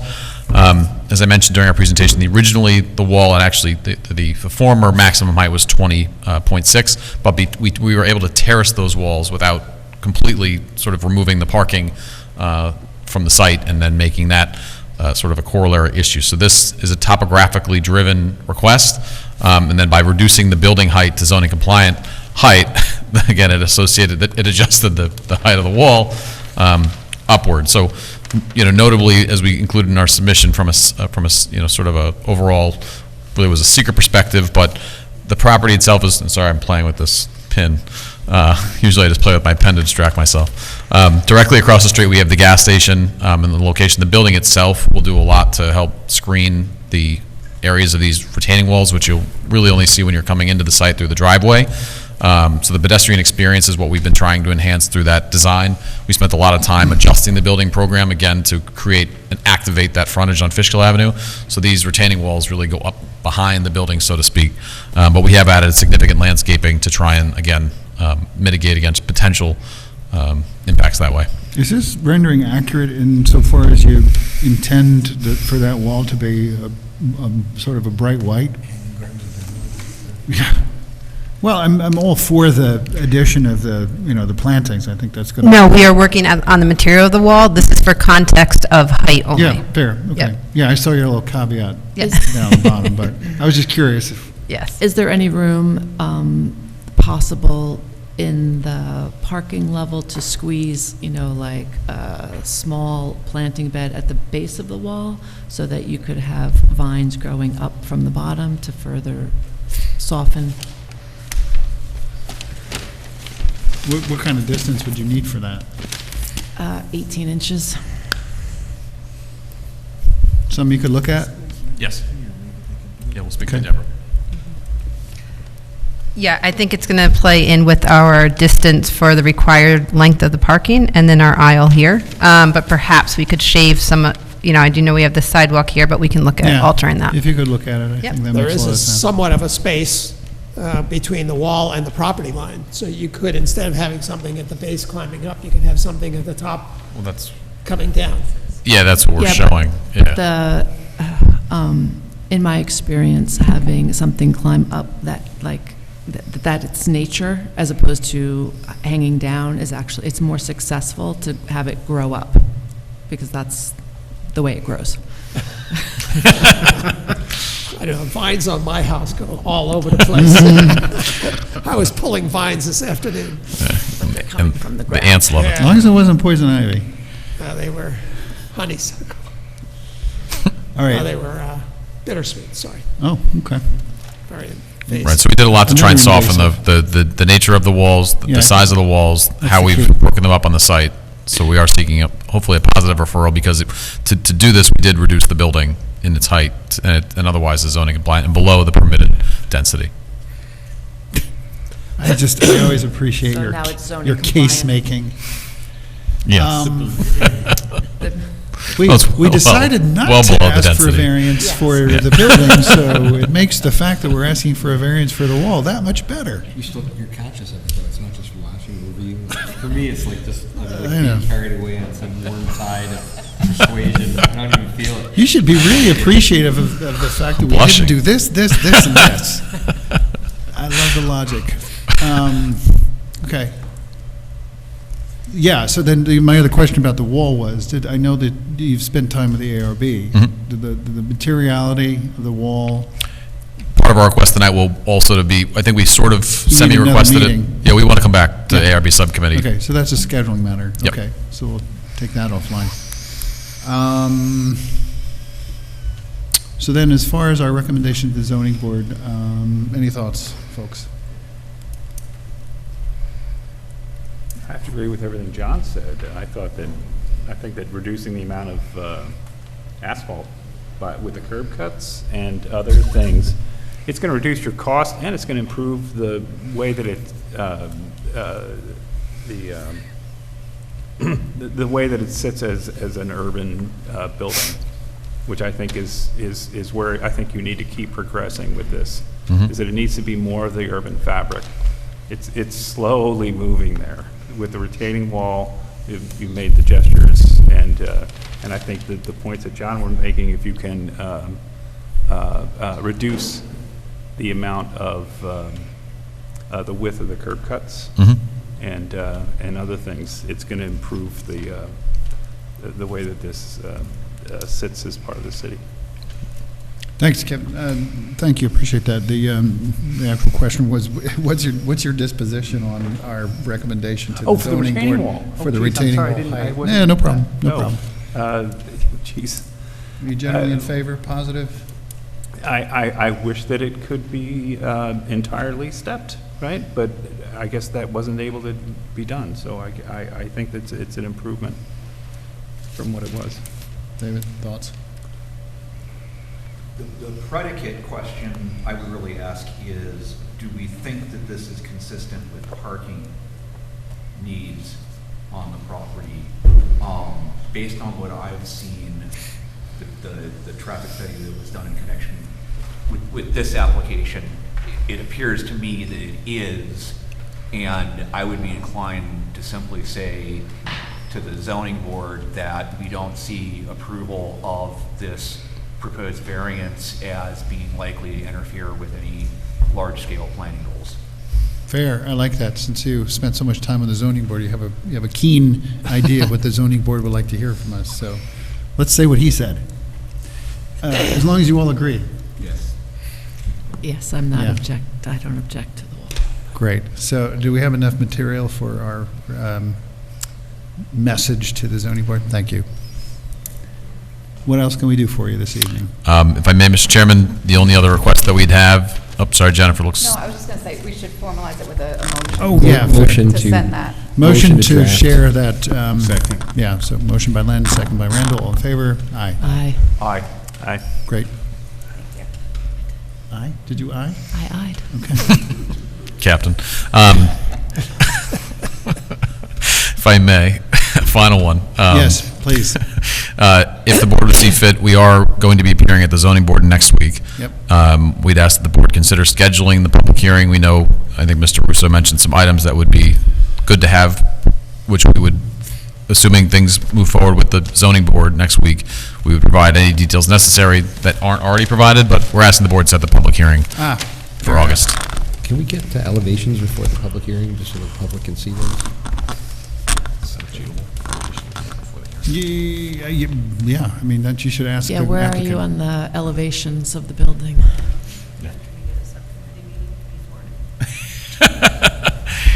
Cart horse. I think the answer is yes, possibly if we could, it might be best to have the ARB subcommittee meeting to tie those two Yeah. intrinsically. Yep. And what we could do is we can schedule the public hearing for August, subject to the applicant providing those elevations. If the applicant isn't able to provide those elevations for the August meeting, then we just won't. Then we'd have to renotice. The public Right. hearing. Fair. So we will do just that. I'll entertain a motion to schedule a Motion. public hearing conditioned upon the fact that the applicant will make elevations available. So motion by Karen, Second. second by David, all in favor? Aye. Thank you very much. Thank you. Okay, next item on the agenda. Item number 4 is the continued review of an application for site plan amendment, 511 Fishkill Avenue, submitted by Diamond Properties. And so Jennifer, just a quick recap where we're at. I know we have a draft resolution for site plan approval. Anything germane we should be aware of just as far as the history of this? Hello? No, so, yeah, we closed the public hearing. Yep. Last month. You directed preparation of the resolution. I think the only thing that I would note in the resolution is, came from John Clark's memo, which was some of the improvements that were required from the original approval never quite made it onto the site. So there is a condition in here requiring those improvements to be made before this is, before a CO is issued. So you're referring to his note, any approval of this requested amendment should be conditioned upon the completion of the previously approved site plan elements. That's the one. Yep, Thank you. okay. I don't imagine there's any objection to that. No, I reviewed that with the applicant, and I think it was mainly landscaping. Yep. It was mainly landscaping. Yeah, it was the trees in the back parking lot. Yeah. Is the one thing I noticed. Right. And the ADA spaces had been relocated, which are shown on this plan, so. Yeah. And I don't see an engineer's review memo, so. Oh, I got one. Where is I it? did one, it was submitted. Yeah, it was mainly some. Oh, here it is. Yeah. Just a different formatting of the title, sorry. Any observations you want to highlight? No, John? basically, it's just some cleanup on the plans and additional information required with regards to utilities. Okay. Anything else you want to add for our benefit? Not really. I mean, I saw that John Clark didn't have any additional notes. I understand all the notes from John Russo, so we'll submit that for the final review. For the final, okay. So then, board, any other observations, questions around the draft resolution, or I'll entertain a motion to adopt? Motion to adopt. Motion by Randall. Second. Second by Karen. All in favor? Aye. Aye. Thank you. Thank you. All right. All right, so that brings us to, I think we obviously have our regular agenda item next being the local law, but let's move to our architectural review certificates of appropriateness, if the board is in agreement. Unless, Do you think that the local law will take more than a minute or two? oh, I mean, yeah, that's a good point. That Probably means, have to stick around until- yeah, she would, Jennifer would also like to be excused. Sorry, I didn't think about that. Okay, let's get back to the local law then. Sorry. We're just making a recommendation, right? Yeah, I mean, look, everything we discussed in workshop, at least as far as I'm concerned, makes good common sense. So, I am less than thrilled at the sort of allegation from somebody in the public that this was already operating as a commercial, facility out of its zoning, but I guess, that's what I would consider squarely a Bruce matter. Regardless, Yeah, I don't know if the Bruce was property here owner- about the dumpster either. There's a whole Yes, new yeah, let me just- dumpster. Oh, yeah. So Bruce, Thank you let's for- fill you in. You missed some juicy stuff. On 6 Commerce Street where they're asking for a rezoning, they already have a commercial sign up in the window, and they have there's a new large dumpster enclosure right against the sidewalk on the corner behind Banks Square. So it seems to me they're getting way in advance of their rezoning, so. With dumpster enclosure, I believe that was something that was discussed with Dave Buckley prior to me. They had got some, again, that was what I was given from them, so that was totally separate. Okay. And that was to service, I guess, the other buildings where he had already issued permits. That 6 Commerce Street, the last I heard was he's probably looking to put some type of commercial entity in there, because he just doesn't want to wait for the rezone. So I'm not sure to where they stand with that application. Well, there's a sign hanging and there's an open sign in the window. So it looked mighty suspicious to me. I'll check. I was out there, they did have a couple of corrections for me. All right. Yeah, well, I forgot where we left things. okay. I'll follow up. All right. Yeah, look, as far as transitioning this into CMS makes good sense. So I think, from the planning board standpoint, again, do we have to formalize Just write up act some kind of on recommendation? a recommendation? Yes, so, Yeah.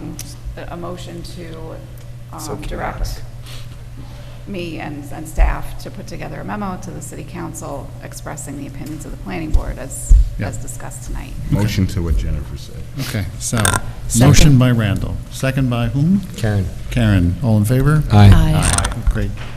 Right. Thank you. Thank you. Good night, all. Is that it?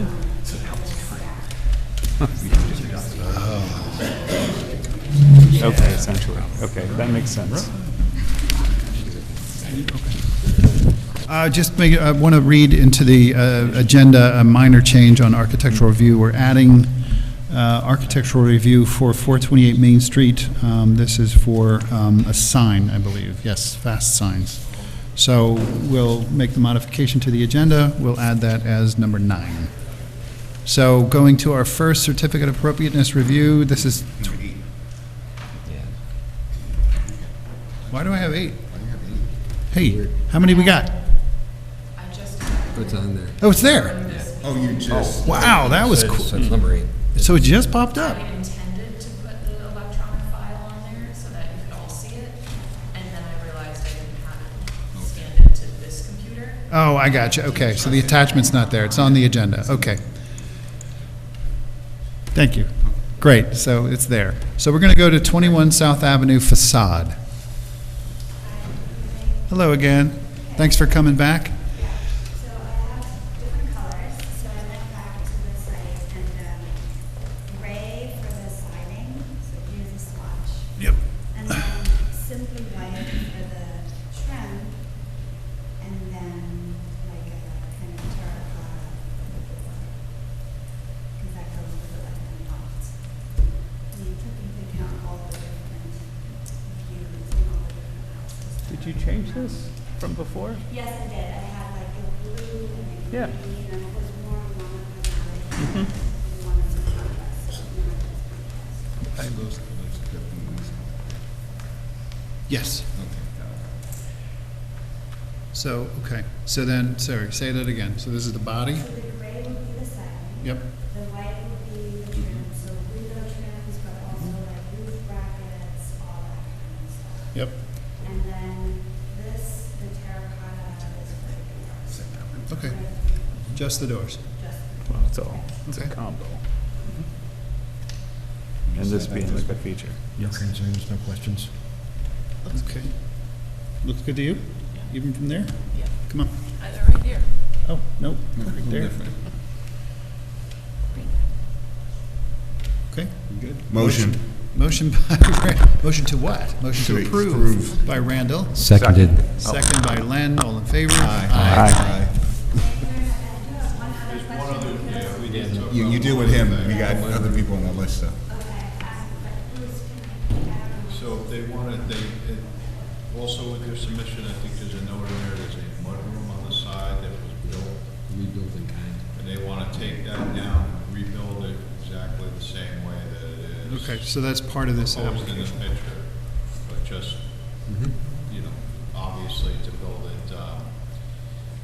substantially improve it from what it is currently, because right now it's like an old porch that's kind of fallen in. So, okay, so it says here, we seek approval to rebuild the mudroom to match what is currently there. See the image below. So in form, it's going to look the same, including, I'm assuming, the steps and this sort of awning thing over the step. Again, you know, as long as it's rebuilt to be new and fixed, no objections. So we'll amend our approval to include The mudroom. an approval for the mudroom as well. You're still yeah. taking out the fire escape? Yes. we're Okay. still taking out the fire escape and then we took out The ramp. Ramp. Right, they're gonna remove, I believe last meeting you guys, the Yeah. board We approved all them that stuff. to Go ahead with that, removing the ramp, the fire escape, and also believe the chimneys as well. This is just an addition to that. This Okay, is- no problem. This is additional Understood. to that prior approval. Gotcha.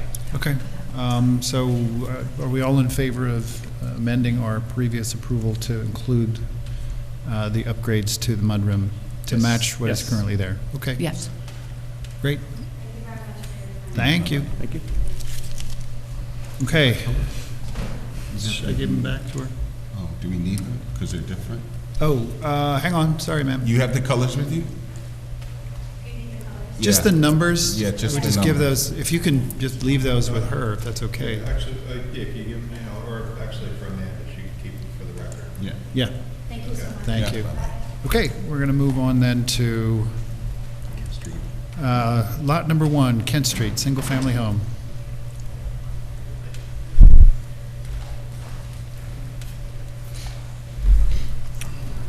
Hi. Thanks for coming back.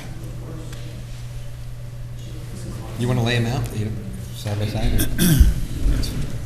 Should we maybe just consider all 3 lots right now? Let's look at that. Yeah, I think that's a good idea. That makes it real easy. Yep, we do.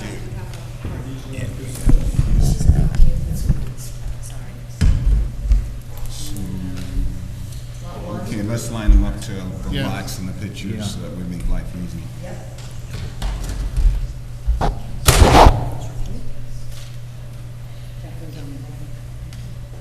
So just explain one thing to me, this is one thing, I know this, lots 1 and 2 are, I mean, on this I can see the colors are different, and the driveways aren't different, sides, but otherwise, they're kind of the same house. Except for the, And the lot 3 isn't. Okay, I see that. All right. Correct, yeah. Yeah, this one, we have to make a little different because of the Okay. so the same roof on everything? Everything has the same roof. Okay. But there's still a little difference between 1 and 2, a little variation, which is kind of Different nice. panels. In the smaller gable end, doesn't have a, So the trim colors, Yeah, where's the trim color where's for the this trim one? color? This is black. There- Got it. The one concern I have is, and I'm not about making a judgment here, but is it documented? I mean, on the submission? The colors, I didn't see it. Yeah, so the specific white and the specific black is documented. With all this stuff called out, yeah. Right by, like, manufacturer name, et cetera.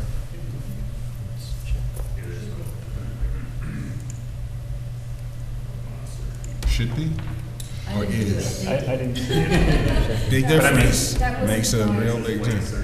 what we have in the packet, it looks like it may just be elevations. So you may have to just Is it, send the. is it on the application itself? Hold Okay, on, so let's- it's written in Let's- words. Let's find out before Right. we do this.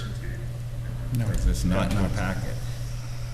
Can we, Do you can we have check with the Amanda? actual application accessible? Is it not? You know, you only have the All we have is the elevation. elevations. And the floor plans. We don't have any color chips or the written application. I know I have the written application downstairs. I can grab that. Yeah. Yeah, we should Yeah. do it because we're. So why don't we just Consistent. get, assuming we're in agreement, the colors are appropriate and the certificate of appropriateness should otherwise be issued, why don't we have them append that to the application? We can just adopt that as. Yeah, I'm good with that. I'm fine with that. Can we wrap them into one approval for all three or one by one? Yeah, let's do them each individually, but Okay. that shouldn't take much time. Motion approved lot 1. Well, it, And we Second. can the colors. Yeah, let's No, they'll, confirm, when right? she's coming back. Let's confirm that we're gonna, Yeah. that we have them. Just so we can, but we should, yeah, you're right, we should make sure that it gets done. So no objection to the blue. Let's just confirm that we have documented the actual white Paint codes. and the actual black. Oh, the colonial white? Okay. Good. And then charcoal gray. So it's on And the that. trim colors. No. Okay, so that's- That's for the siding though, right? So we know what the siding, we know what the siding is, we're Okay. we're not, The trim we're color. not sure we've confirmed that we know exactly what the trim colors are.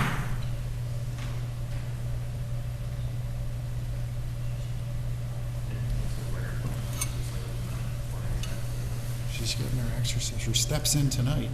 Now let's bring the packet.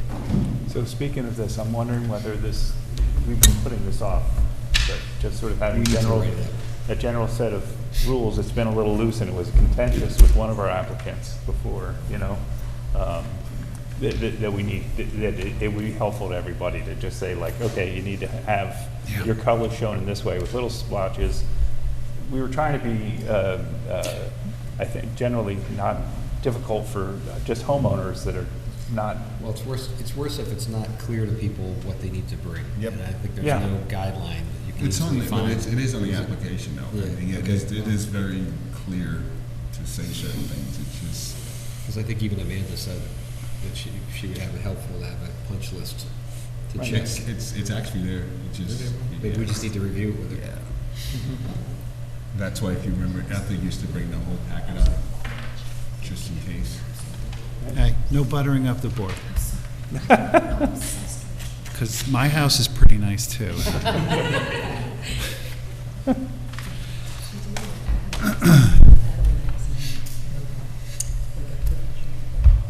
My decorating style is called groovy decay. Your house is awesome. Interior and It exterior. hasn't changed a bit in 20 years. It's great. I guess the only purple house in Beacon I like. Oh, really? There are more purple houses.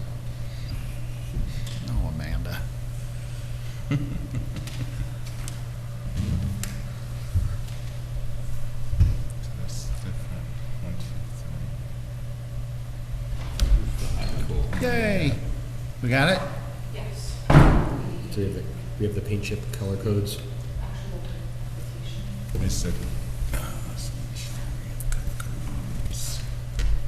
Nope. Trim black, trim black. Oh, okay, it's not paint? Okay, so everything is, so it's, so we don't have to do that here. So,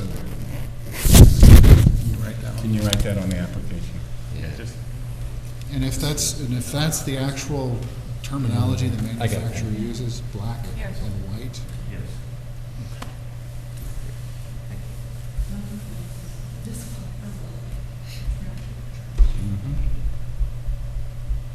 You can't put it after in parentheses if it's easier to squeeze it in. And maybe add a note that it's an aluminum trim product. Yep.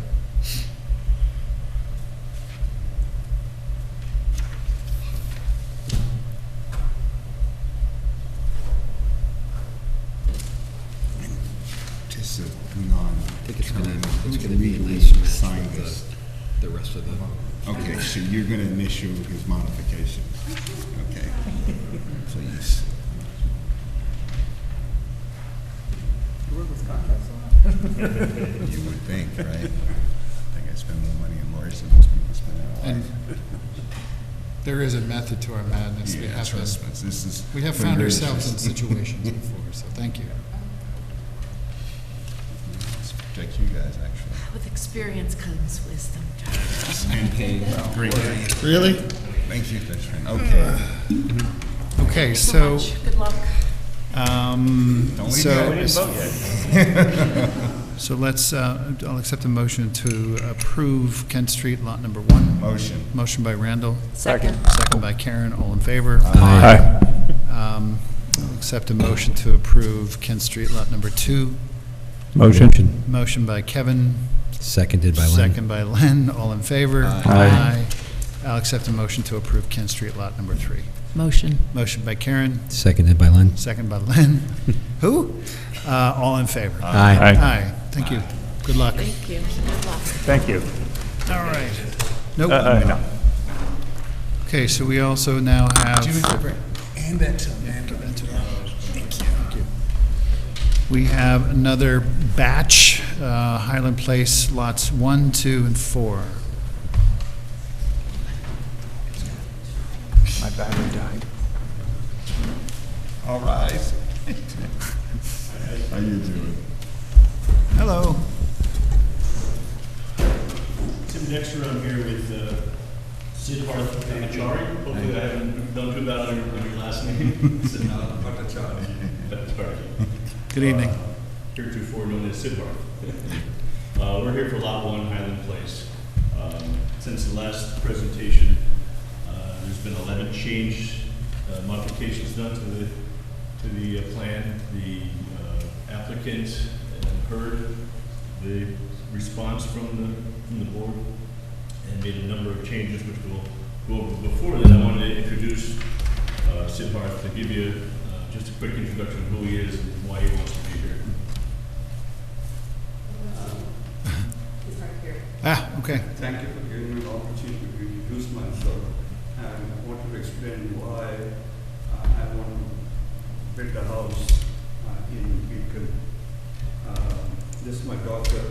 She and her husband are residents here for a couple of years. And I lost my wife just about a year back. And now I'm living alone in Philadelphia. I want to move closer to my daughter. So this reason. I also have a medical problem. I lost part of my hearing. It's a neurological problem. And I also get dizzy spells. So it was not very easy for me to just buy a house because I need to have an open space and I can't go up the steps and stuff and an elevator. So I had to really design this house with a completely open inside, just for being able to move with a wheelchair when necessary. So that's the background why my daughter has been here for a number of years. My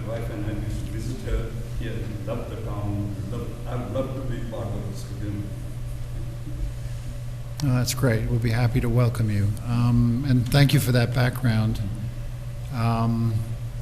Yep, we have your package. And yeah, if you did listen to the last board meeting, number one, I have to apologize to Gary Joseph for getting a little upset. So thanks for your patience. We're good, right?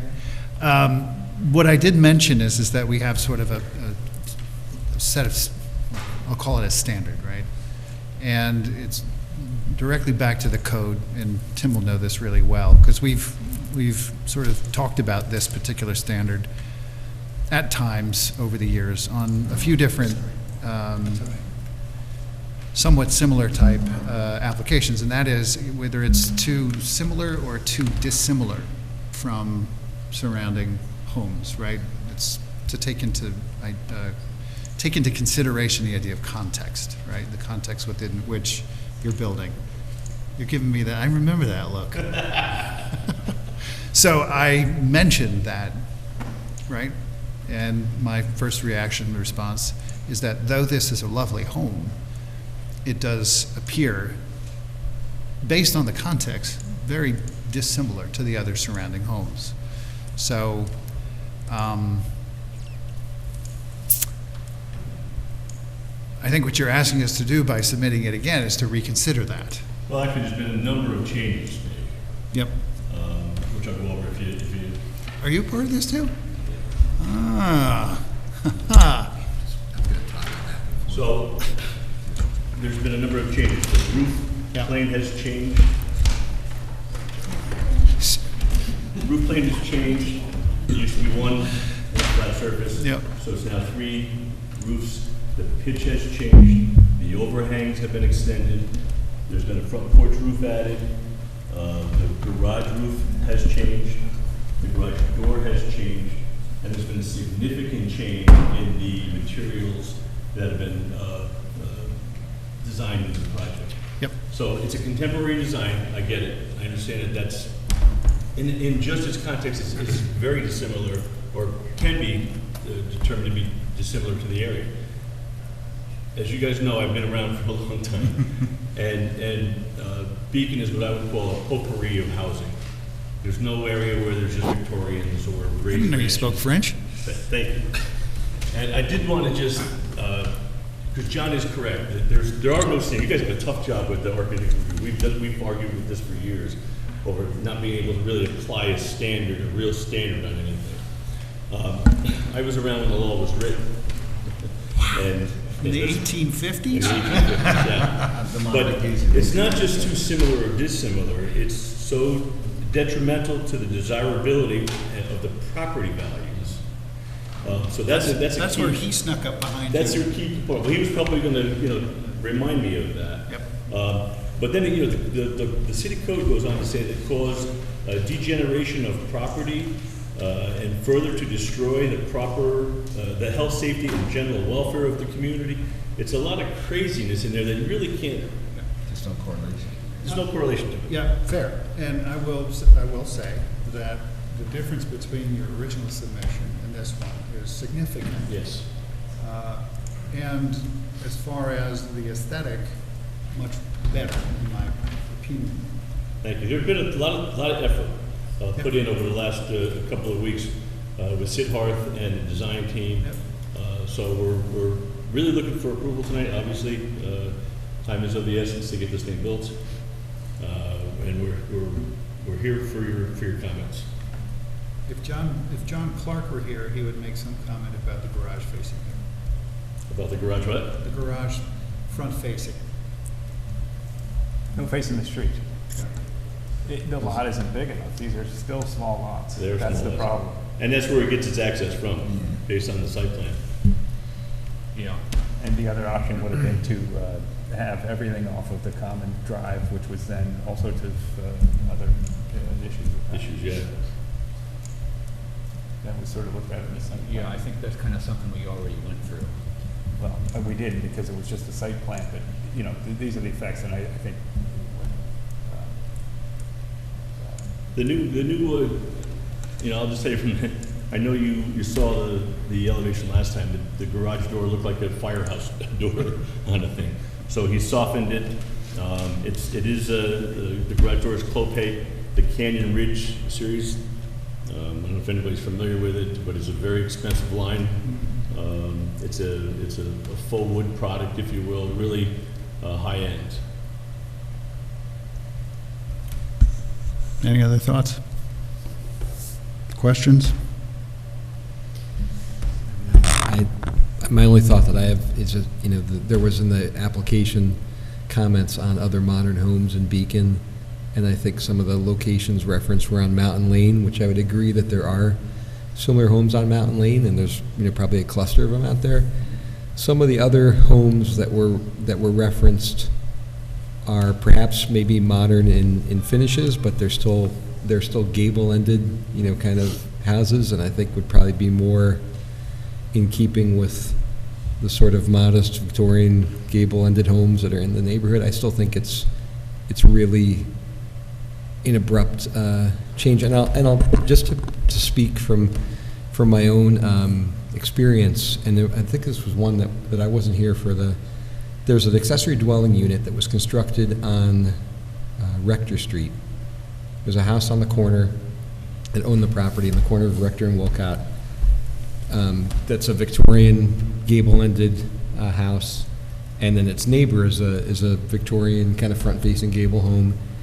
The house on the corner, in between those two houses, built an accessory dwelling unit that is a super modern. It's a board and batten sided, painted black. It's got two shed roofs, one facing forwards, and then the second floor shed roof faces backwards. It slopes away to the back. Across from the church. Yeah. It is very much in mass, like similar to the size of both homes. Every other home on that street is either a gable-ended Victorian or a little modest, mansard Victorian. It is like to me at least, it's just kind of like a finger in the eye when you walk. It's the color and the shape of it is so different from everything else. The only thing it resembles the only thing that it picks up is the church rectory on St. Luke's has a two-plane roof with a dormer on it that is perhaps in its slope kind of similar to the grade of the shed roof on the.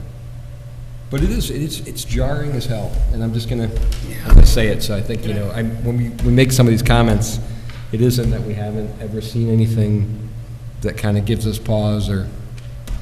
Yeah. Can I just? I realize it's a little blocky in terms of what the houses are, but there was a reason for this, and the reason for that was that this has been designed with Vastu in mind, which is almost equal to Feng Shui, which is the Indian equivalent. Oh, really? And in the Vastu design, and I got this opinion from people in India when I sent the plan. They said, don't have an inverted V on the roof because the house is already on a plane. So that's why I tried to build it in a way, nice looking house, but I'm trying to give it like a blocky look instead of a normal inverted V. Yeah. So, and I will say, look, I know the one you're talking about. I have a different response to that. I agree, it's very different from what you see along that streetscape, but for some reason, at least to my mind, it works. It's not a bad-looking design. Yeah. This is a very attractive design. It's very Context-wise, nice. it seems Again, very weird. it's a significant, what I would consider upgrade and redesign from the original submission. Yep. I will also say, we're in, an area where there are 4 lots. One of those lots already has a home on it. It's a single-story mid-century modern. In the spirit of the potpourri, and in the spirit of the letter of the deeper part of the code section that you read that Taylor was about to throw at us, I do not see this as a detriment. So with that, unless there's any other comments, go ahead. One comment, be brief. Yeah. Just that one of the things that I've about contemporary design in the residential neighborhoods is that I've found that it's there's a higher bar of design, right? The people that are doing the Kent drawings are really just, they can just pick those out of builders' books and Yeah. things. And it's very simple, and it's easy to work, because those are conventional models that we can do over and over again. When you're doing an original building like this, it actually requires, okay, it requires extra effort and extra design attention, which you did, right? When you're building a contemporary or modern, within the context of what I would say is a residential, it's not an entirely uniform residential fabric in Beacon. Also, it's not, the code isn't trying to encourage a uniform traditional residential. It's trying to encourage buildings that don't stand out in a way that's, you know, that would hurt other neighbors, right? Which I don't think this does now. But I think in general, that should be something that you should, a principle that we should use, or should be, is that contemporary design, unfortunately, in some ways, just has a higher bar because of the very nature of it. Okay, so I'll just say this, try to be very brief. Chapter 86 of the Beacon Code is what has our architectural design standards, and what has the initial requirement in the first place that if you're disturbing more than 1,000 feet of space or creating more than 1,000 feet of space, it needs to come before us.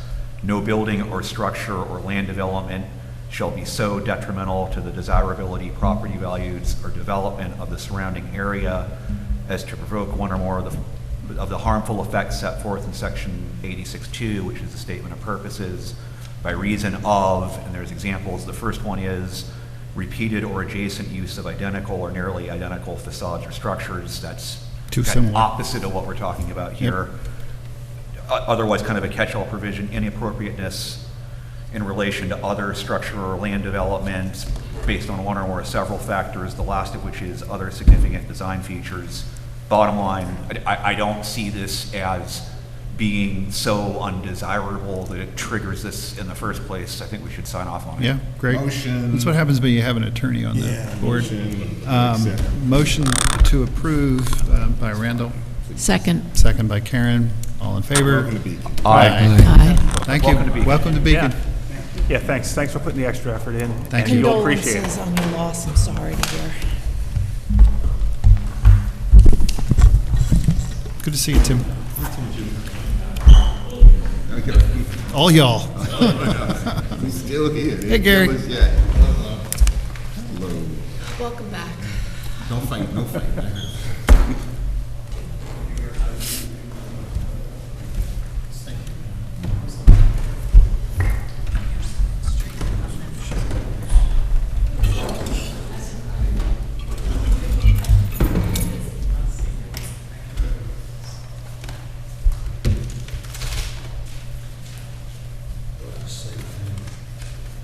The one with my signature on it, too. So I can't pull anything. You know, my apologies for last month. Yeah, don't worry. Plans were. One question came up on the frontage on Anderson Street. And I had mentioned that there was some questions on setbacks, and it clearly depicts that Anderson is the front. More lot, so this is the lot you just approved. Yep. This house stands. So that's the house. Yeah. That you just did, yes. So, sorry, you're saying that this is, okay, yes, the front. Yes. I think we all have a copy of this.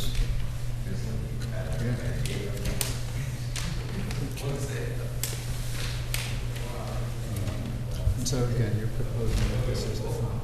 The front, yes. Okay, which way does the front face? Anderson. Anderson's over here, right? Yeah. Is that how it shows in the site plan? This is the Yeah. site plan.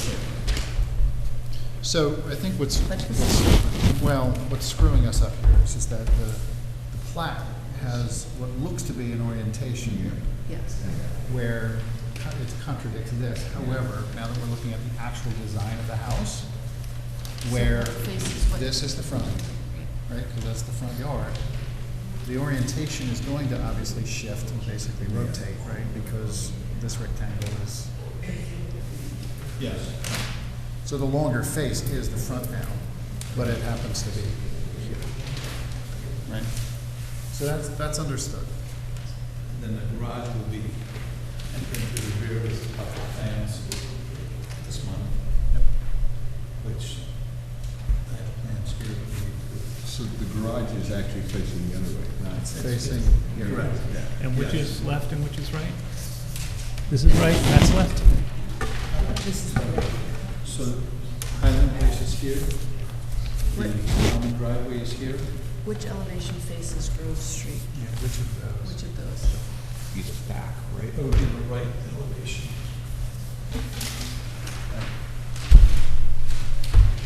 This is the front. I think that's right. It would be facing Anderson, and this would be the right. Got it. Well, that's You know weird, what? right?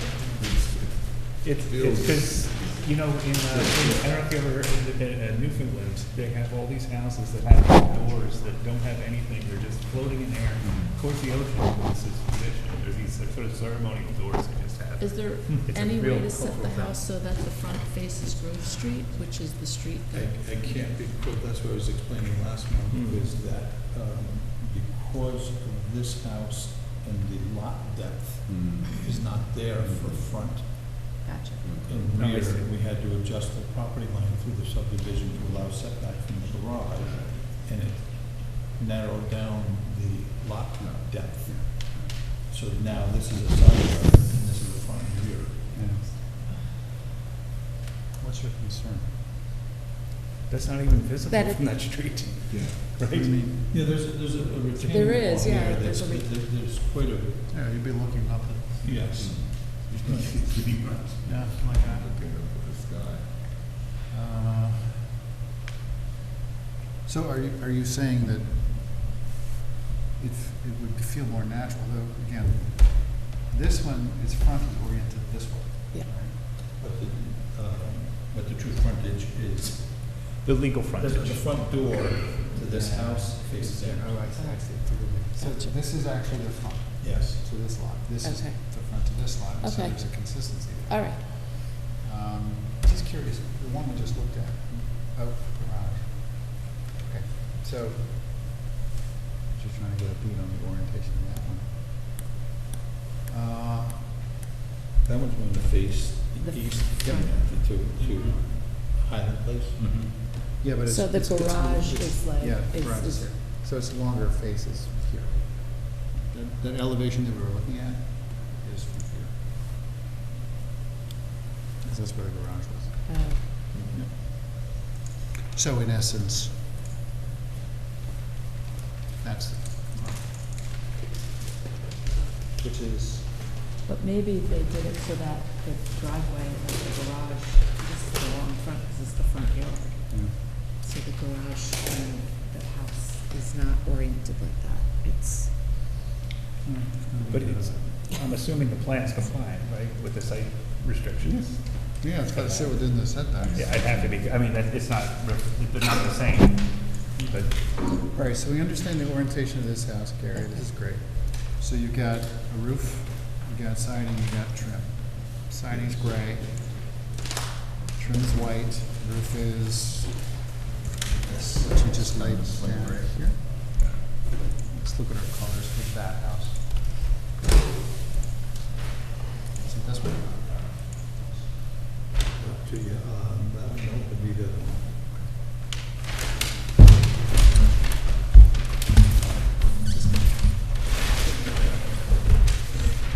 So pretty close. Oh, no, I see. Yeah, this one's more black. Gotcha. And this one is, the actual color is called pewter gray, I think is what this is. This one? This one. this one is beautiful. Yes. This one's charcoal. Pewter gray. That's the other, Yes. So you're proposing this for this house? Correct. And then,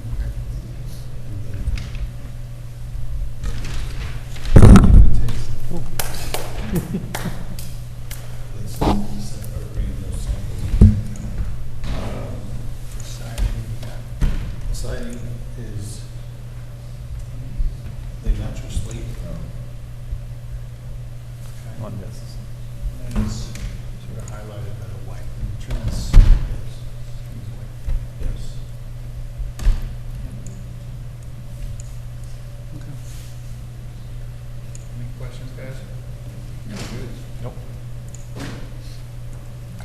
this is lot which?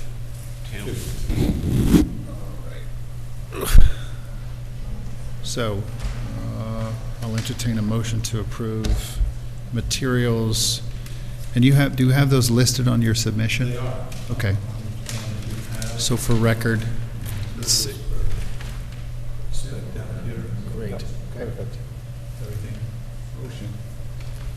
Motion to Second. approve by Randall, second by Karen, all in favor? Aye. Okay, and then lot, what was it, lot 4? 4. Yeah.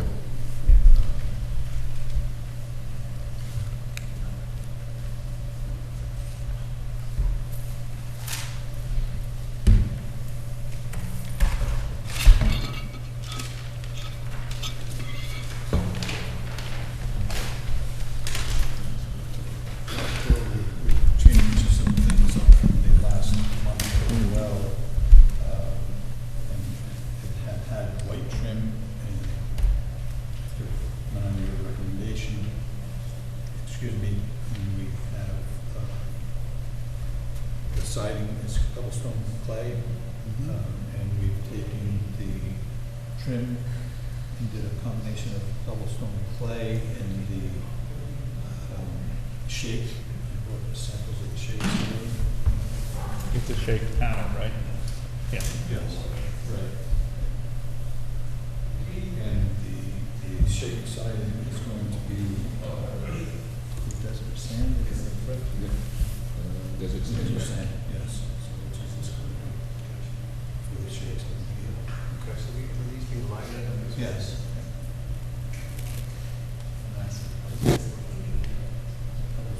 Clay is back here. So it's kind of funny, you take the different samples, this is also desert sand, and the grain actually is running differently. It looks, so the grain running this way on this sample and this way, but this is more of the. So you're saying you're using these? I'm using this one. Yes, which is the same as this, desert sand. Yep. It's different sand. Yeah. This roof? That and the block. That's just the sample showing Yeah. the double, the Dutch lap. Yep, okay, Right. got it. And that's where That's what this is. Double four.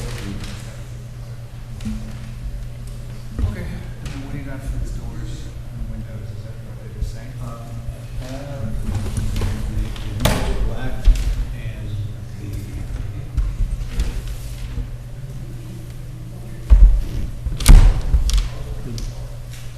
Is it the door type? the Wayne Golden is the Yeah.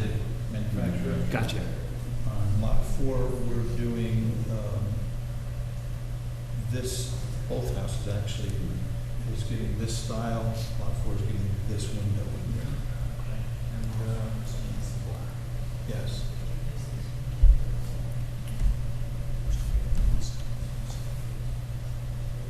And then these natural wood?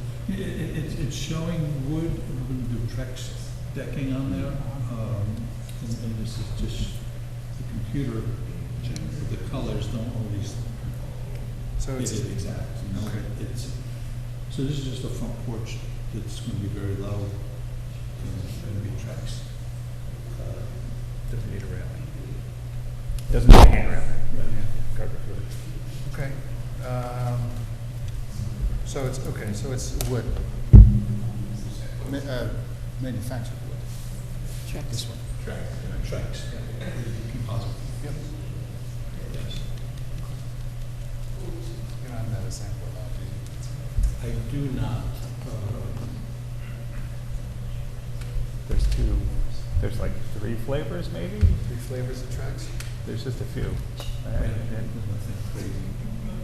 All right, so as long as those, I'm not familiar with Trex, but within the range of 3, it's intended to mimic natural wood.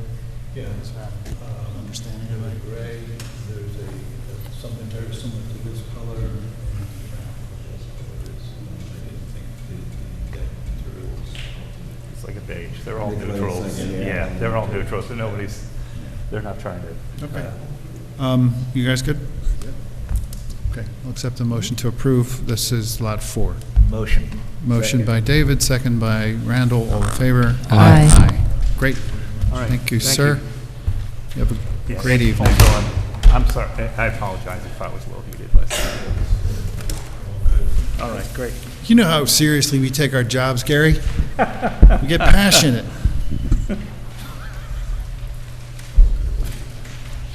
Thank you for coming back. Appreciate it. Okay. Our last item on the agenda, if I have this right, is our sign Come on down. for 426 Main. So you Yeah. can bring up the saddle. Oh, thank you. This is the last of these trucks. Karen, you're gonna go with the brown as opposed to the red for the trucks? Okay. Okay, so is it brown? Saddle. Saddle. So let's put that in the record. The Trex will be saddle. You too. Thank you. Take care. So, thank you. Come on down. No, no worries. We would have liked If to. only, We if would love to. only we were. We don't normally going. get back to the next I got day time. No, no. So, all right, yeah. For our approval of the sign, it's 28 inches deep, 24 inches deep. You see, this is 5 minutes away out. Yeah. They are looking to back And this is your support. Right. Yeah, it's already building already. It's all in there? Yeah, it's all in there already, and they are going to come out and they are. What's your sign? Oh, yes. Yeah, this was what, Silica Studio? You That little remember- narrow? you yeah. remember that, huh? Yep, sure. This guy's got a steel trap. Yeah, still remember. He's gonna one day become the official town historian. Size-wise, we could.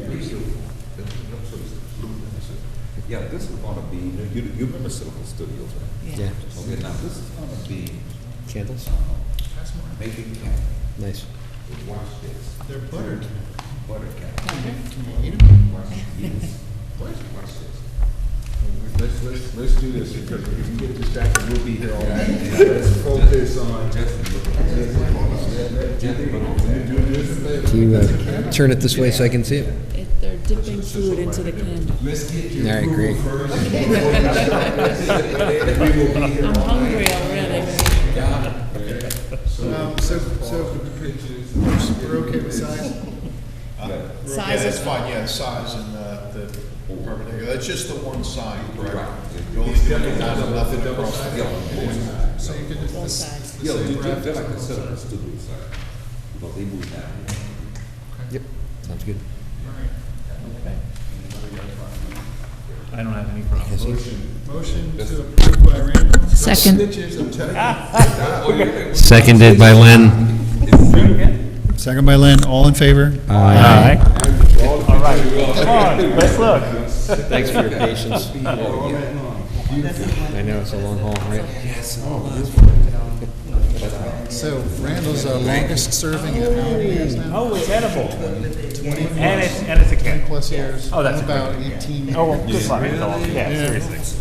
And also, you No, that's a thing. Yeah. Thank you for your work. Thank you for the No service. problem. And they wait. Thank you. Thank you. Good luck. All right. Motion to, Look motion, forward to it. yeah, great. Motion to adjourn. Motion. Motion by Randall, second by David, all in favor? Thank you.